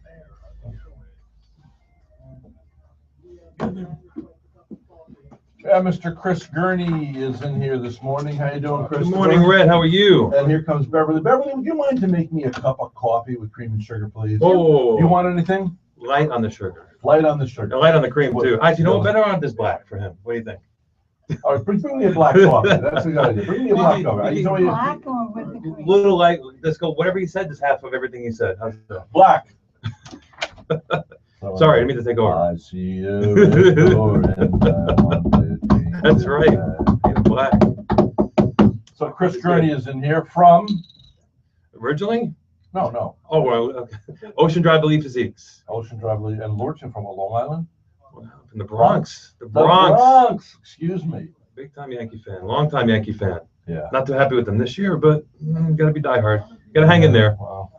You know, could be worse. Barbara won't go to see the Yanks. We just grew up in, Boston. I know. Just last week, I'm we surprised, saw- I'm we surprised went you to let me in Fenway. here. I'm surprised you let me in. We went to Fenway, man. I know, Yeah. Boston. I love Fenway. I love going there. Sox. If I lived there, I'd be there That's at a great least thing. once every 2 weeks. You know, I've not because I wasn't supposed to be there, but I've never actually been to Boston. I've been kind of on the skirts of it. The seats are expensive, decent seats. I'll have to go to Fenway just for the history of the park and just Now, do one of the you, great do you parks. get expensive seats or do you go for the cheap seats? You know, Who would want to sit way down there, though? I know, it is hard, I think it's kind of crazy what sporting events, you're paying through the nose. You know how much the standing room was just for the, Probably for a the couple $100, $200, $300. For the Red Sox when they were winning the probably disgusting. $400, $600 for standing room only. Is that nuts? And the stadium's not that big, was it 25, 30,000 people? Oh my I mean, word. stadium? Yeah. It's amazing, it's an amazing park though. It's nice. Yeah, I like sitting close to the. You have to be close to the action. Pardon me? You have to be close to the action, it's nice. Yeah. The next time when my boy Alex Cobb gets back in gear, we'll go watch the Rays whoop up on somebody. Maybe Boston. Can you get us some tickets? You kidding me? You can. Guys, I got pulled. I wonder how many tickets as a Oh, they allow pitcher. the allowance? Yeah. I'm not sure. Because how many guys are on the team total? We got on a roster. It could be 30, 34, probably 40 guys on the team. including the manager, the coach, all the okay, so stuff. 40. All the So if you gave 10 tickets, that'd be 400 tickets. You can't do that. Yeah. If you give one ticket, that's 40. If you give 2 tickets, I bet you it's 2 tickets per. Yeah. So if Well, his dad's coming or something, we were out of luck. Well, the last time I went, I had brought a good friend of mine and his 2 sons. And he gave me 4. I mean, he hooks me up. I don't know. It's all right. I bet you when you're a pro, though, actually, you don't have somebody for every game. Think about it. No, probably not. And let's say you're Alex Cobb's dad. How often are you going to go? Right. And then even today, they're not filling up stadiums like they used to do it. Like they used to. True. Unless it's like playoff, they're coming down to the wire games, but not. I got to make friends with somebody in the Red Sox. I think they're actually playing this weekend, or either Where? The Sox are playing in Tampa. No, they played last weekend in Tampa. Maybe they're Oh, it was back last again? weekend. I don't know. Yeah, I know that because I wanted to see the Sox again. Yeah. I saw them 2 weeks ago. Flew into Boston, saw the Sox, then went up to Maine, came back, wanted to see them again. Stayed up actually in Concord. Yeah, Concord, Maine. A lot of history there, but Actually, and this is as a Bronx guy, Yankee fan. The last time I had gone was the last game that who's the shortstop just retired? Jeter. And Alex was pitching. So that's when I went. So we had great seats, and unfortunately, I was rooting for Alex because I'm rooting for the Rays. He's my kid, so. Yeah. But it was good. Alex isn't playing yet, though. No, he's coming. He's recovering from Tommy John. How do you get paid $3 million a year and 4. you don't have to play? Okay. 4. Well, he's a talent, and hopefully he comes back from the recovery well. How old is he? 23? No, he's I think 27. Oh wow. What's it like wow. What's it like to be? You look at it now. I'm approaching 47. What's it like to be 27 making $4 million a year? I don't know what it's like being 47 and I'm making $4 million a year. So. That's nice. I wonder how has it changed him. I wonder if he becomes egotistical. No, I tell you what, absolutely. I've had him around me since he graduated high school. And but tell me something. You get around, do you think like, hey, Alex, why don't we open up a shop here? Yeah, right. I told him he's got to be hit. When you're making that kind of money, you got to be hit by everybody. Yeah. Hey, we want, cousin, Jane and Uncle Bill, we want to open up an ice cream shop. Your and all favorite cousin. We just need $250,000. That's it, I'll even pay you back. Yeah, right. Yeah, please. Oh boy, that's a quick way to end friends. Yeah. If Alex Cobb or anybody in his family is listening, give the money, don't loan it. Because if you give the money, now you gave him coffee with cream and sugar. Yes, that's okay. You're having some too? I'm a little with you. Oh yeah. Okay, let's roll. Here we go. It's light. Cheers. Cheers, Skull. Good. Yeah, there you go. You can keep that cup on. That's the official. Is it? Are we on live? Oh, we are on live. Okay. I tell you what we're going to do now. Let's go live on Facebook and let's focus in on why you're here today, and that is to talk. We're not talking baseball. No. Yeah, really. I love baseball. No, but, to talk. I grew up playing. Well, you look like a baseball player. I played baseball even up into college. That was my first love was baseball. So it was kind of divine intervention. It was kind of divine that I wound up working with a bunch of kids that got. So you could have been like rich and famous now. Maybe. And then you wouldn't be talking to a schmuck like me. I probably doing interviews and how great. Your mother told you. She warned you about that. I'm the kind of guy your mother days like warned you these. About. Mama slept up in days like this. That's right. Who wrote that song? Van Morrison. Van Morrison. Great song. Is that guy not an amazing songwriter? Oh, let's see. Okay, there. Oh, I got this. You doing selfie? You going? It's all about you, Rhett. Huh? You're pointing at me, but it's really he's on camera. That's not me at all. Well, when I lose weight, we'll go back to me. But there's something I will bring up. I was talking to a good friend of mine, actually, Dr. By the way, Katz. this is Chris Kearney, in case you just tuned in on How's it Facebook. going? And he's a coach.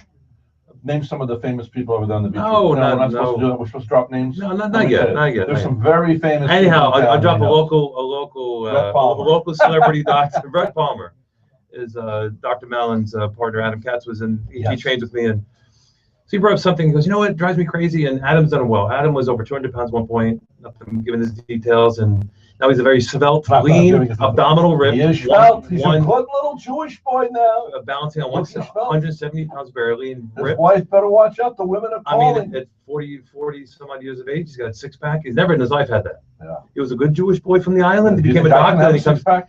I've never had a six pack. This stuff is ageless. Anyhow, I wouldn't mind drinking a six pack. So he said he was discussing things with a relative who's got on this kick now where he's doing the cleansing and the stuff, and I'm all for whatever gets you in the gear. I mean, the bowel cleansing thing. But then he said that this particular relative was like one of these know-it-alls. Now he's got the now it's about what he's doing, and he says, this working out goes, this 90% nutrition. And meanwhile, he's doing all the fastings, the cleansing, and he's eating barely, anything really what it takes. Mm-hmm. And I said, he's saying it's 90% of what he's doing food-wise in his fasting and his diet teas and everything, because that's what he's doing. Yeah. And it drove Adam crazy, because he was one too that balanced on the fence of how is eating more frequently going to do this, and and Adam had lost maybe 15, 20 pounds at that point, when now he's lost over 40 something.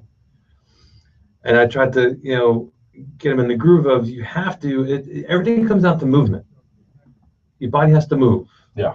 And with the movement part of it, it helps your body process and shuffle. So when you sweat and you do all your other bodily functions, it's facilitating movement. Just nutrition alone doesn't do it. It's a very strong point. I mean, it is a big component. I just got back from Maine and Boston. I walked into your studio yesterday. The guy's sitting there. He lost 60 pounds. He looks like you never. Now, one thing he said was you had to eat in the morning. The other thing is you said, hey, Rhett, you've lost weight. You were the third person yesterday said I lost weight. So how could I eat weight? I was eating ice cream cones and lobster and butter and everything. Don't brag about it, though. But you know what we were doing? But what did you do? What were you doing when you were away? But I will say consistently, I don't eat a lot of potatoes and breads. I just try to. But anyway, what did I do? I was walking. We walked to Jordan Pond. We walked in, wherever. We did a whole bunch of walking. What's the first thing you say? Hey, your face is a little thinner. Could you see it? Mm-hmm. It's because of all that work. So you know what I did yesterday? My rent-a-car, when I got done with the show, I took it back to Avis, walked all the way back here. Perfect. I'm, walking. Remember, I said you look transformed. You really look different when you came here. That's because she was really being nice. You must have worn all black. You had all black on? I have. Chris, may I mention something to you? Sure. I tend to be very lazy when it taking care of myself. I never. Shame on you, child. Yes, but I never worried about weight. But I suddenly realized I was addicted to ginger ale. Right. Okay. Right. That's my vice. Okay. What's your admitting it? Yeah. So I gave up ginger ale. And confession. Confession. And I dropped 7 pounds. Yeah. I had no idea there's so much sugar in a glass of ginger ale. Oh my God, But I must tell you, it has motivated me in many ways. So now every evening I go to Riverside and I walk the fitness trail. I'm very conscious because now I'm paving the way. And it's a wonderful feeling. It feels great. Just the fact that exercise and to get your body moving, and they say it's one of the number one antidepressants. It's really just to stimulate your body, get the hormones cranked up, and get the juices flowing, get the blood flowing into your brain, into the noggin. You want to get off the Prozac, get walking. I'm telling you. I mean, I'm sure there are situations where chemically people have issues. Why do you think he wrote that song? Why do you think he wrote that song? Walking. Walking. Yes, indeed, I'm walking. Yes, indeed, I'm talking. Yes, indeed, I'm hoping you'll come back to me. What you gonna do when the well runs dry? You're gonna run away and hide. I'm gonna run right by your side. Oh, walking. Yes, indeed, I'm walking. Yes, indeed, I'm talking. Yes, indeed, I'm hoping you'll come back to me.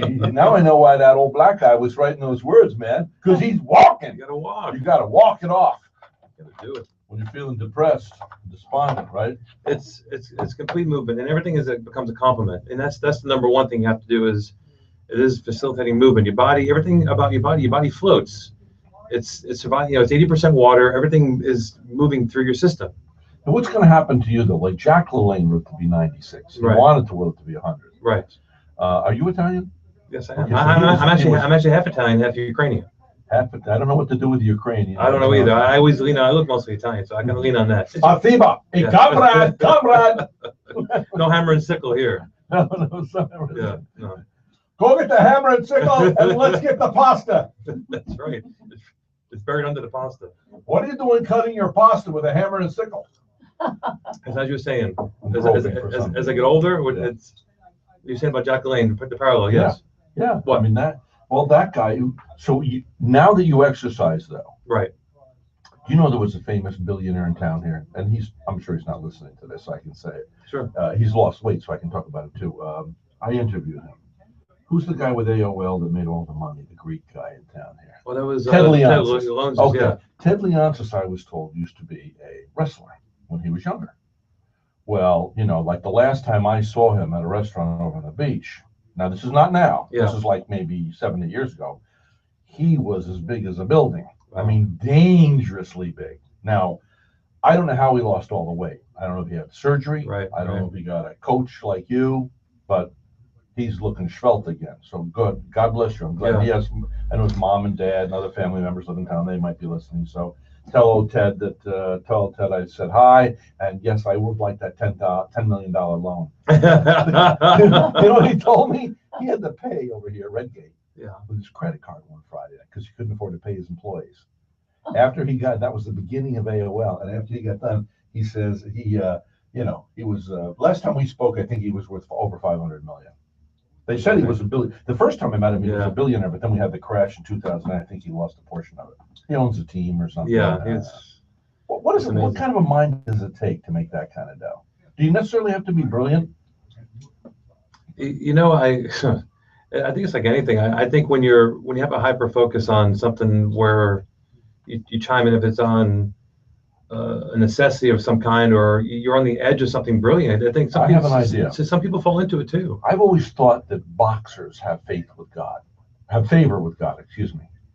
Pat Robertson, I mean, I can list a whole bunch of people that are in high positions, but I was just thinking about it. I interviewed Garth Brooks. You've heard of him, the country singer? Sure. Do you know Garth used to play football in high school? Oh, I didn't know that. Okay, now who were we just talking about? Ted Leonsis, millionaire.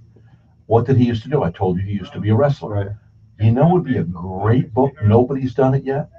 Connecting the early disciplines. Okay, Eldon Walker died at 96 in town here. Yeah. He had a champion. He won the World Series. Known for the underhanded pitch because he was an all-star, hurt his arm or something when he was in college. Babe Ruth said, "I've been struck out before, but never by a woman," because Eldon had to cultivate this submarine. They called him the submarine pitcher because of that. Anyway, the point is he at 96 he had clarity of mind, amazing. But we used to go out to dinners together and everything. He and his wife and they're married 72 years, maybe 74 by the time he died. But what amazed me is I said the clarity of mind. I said the disciplines that guy put himself to be a professional ball player. Later on, he became the CEO of a major corporation. And did you ever see the triangle? Okay. Mm-hmm. The triangle is I'm the boss, you're the boss of the other people, and so it goes down, and then at the bottom is the customer. Right. And he went into a meeting. This is before this is everybody knows this now. It's in business, but anyway, he turned it upside down. He says, "No, I'm last. And then my management team is above me. They're second to last. And third last are going to be our salespeople. And number one is who? The customer. Customer comes first." He turned it all around. But this guy ran a corporation, his former ball player. So I'm wondering if the disciplines of a guy like you help people to be more successful. Well, I think even for, turning what I do for a passion, like you do, what you do for it, because you're passionate about it. That's the first drive is you're doing because you love it, and then the money comes second. I never went into this thinking about wanting to, they're going to be this millionaire. Yeah. I did because I love it. And unfortunately, it's amazing the success you've had. Are you astounded by the success you've had here? You know what? I'm very grateful. I'm blessed about it. You are like the super. I never thought about this. I might get nervous talking to you myself, but you're like the superstar coach of Vero Beach. It's been a great thing. I mean, I've been. I think Vero's voice should give you like some sort of an award or something. I've been here nearly 18 years, and I've come across every great person in this town. And fortunately, I get a lot of talk. People come, I spoke to so and so, and every time I go there, there's somebody famous that he's coaching. They come to town here just to have him coach. And it's very modest. And it's branded out, and people come from all over, and it's been phenomenal. Yeah. But I think you need to raise your rates. Can I be your manager? No problem. No problem. You get the special rate. I need to make a better living. But I think even on my personal side of just this working out stuff, because for me, this always sounds hokey, but the fact as an individual to go in there and to put yourself through any kind of stress that way, and to go, people, go push past the pain, all that stuff, and the burn, you teach yourself a lot of things about what you can take. And once you know that you can push yourself beyond whatever you think is insurmountable, like it's a nightmare, nothing at that point becomes difficult. Because you know what? They say life is hard. Do things that are hard, your life becomes easier. Do things that are easy, your life will be tremendously hard. So a year ago when I lost 30 pounds, I was floating like a butterfly.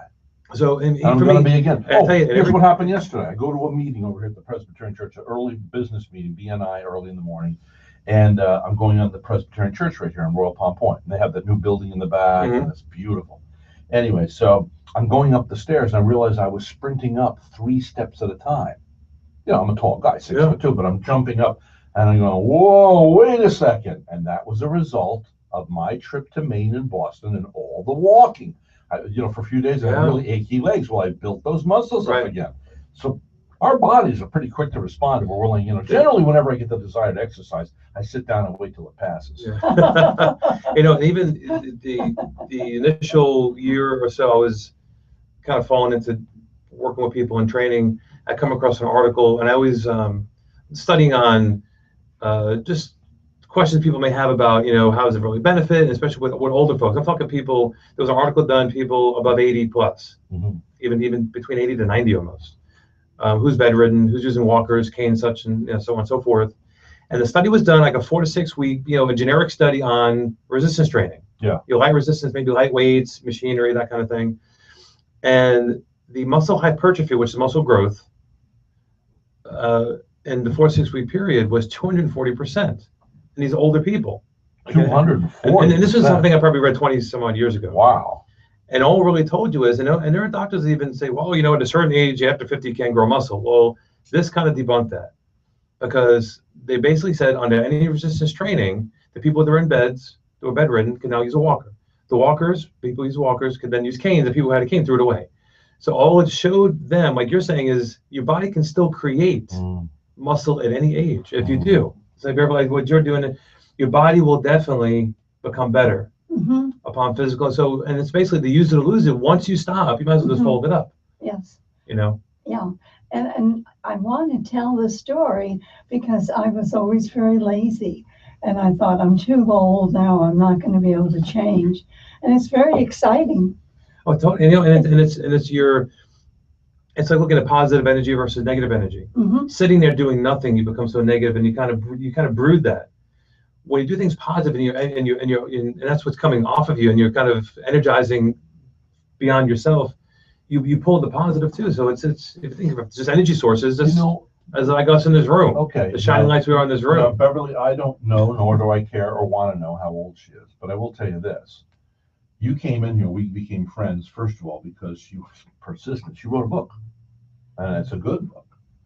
And it's all about the fact that she lost her husband at 59, and then she went on and lived in you got a houseboat. Just an amazing story. In the Keys. She had an inn up in Vermont. She did all kinds of things, and it was economically challenged. We need to. I only bring that up.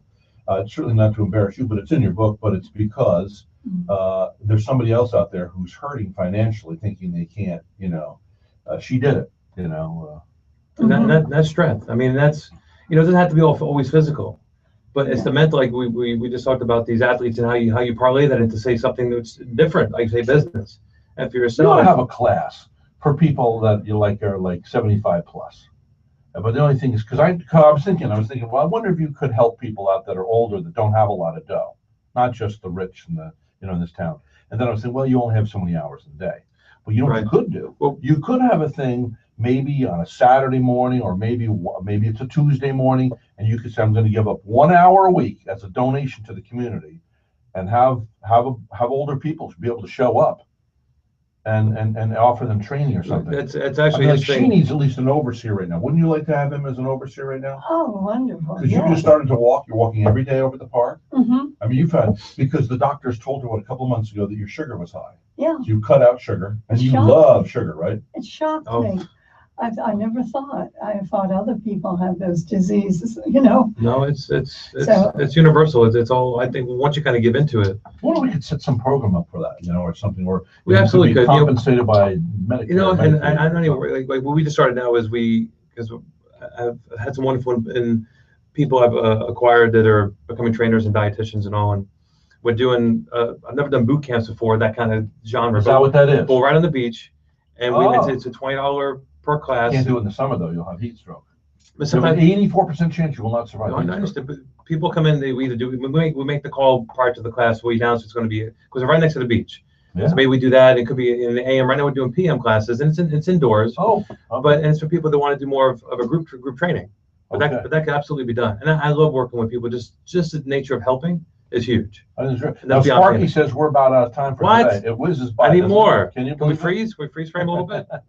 Love this. Now, Chris Gurney. Yes. If people want to get in touch with the superstar of Vero Uh, Beach when it comes to trainers, I'm at Ocean Drive, Elite Physiques, and our number is 772-234-5403. 234 5403. 234. 5403. All right.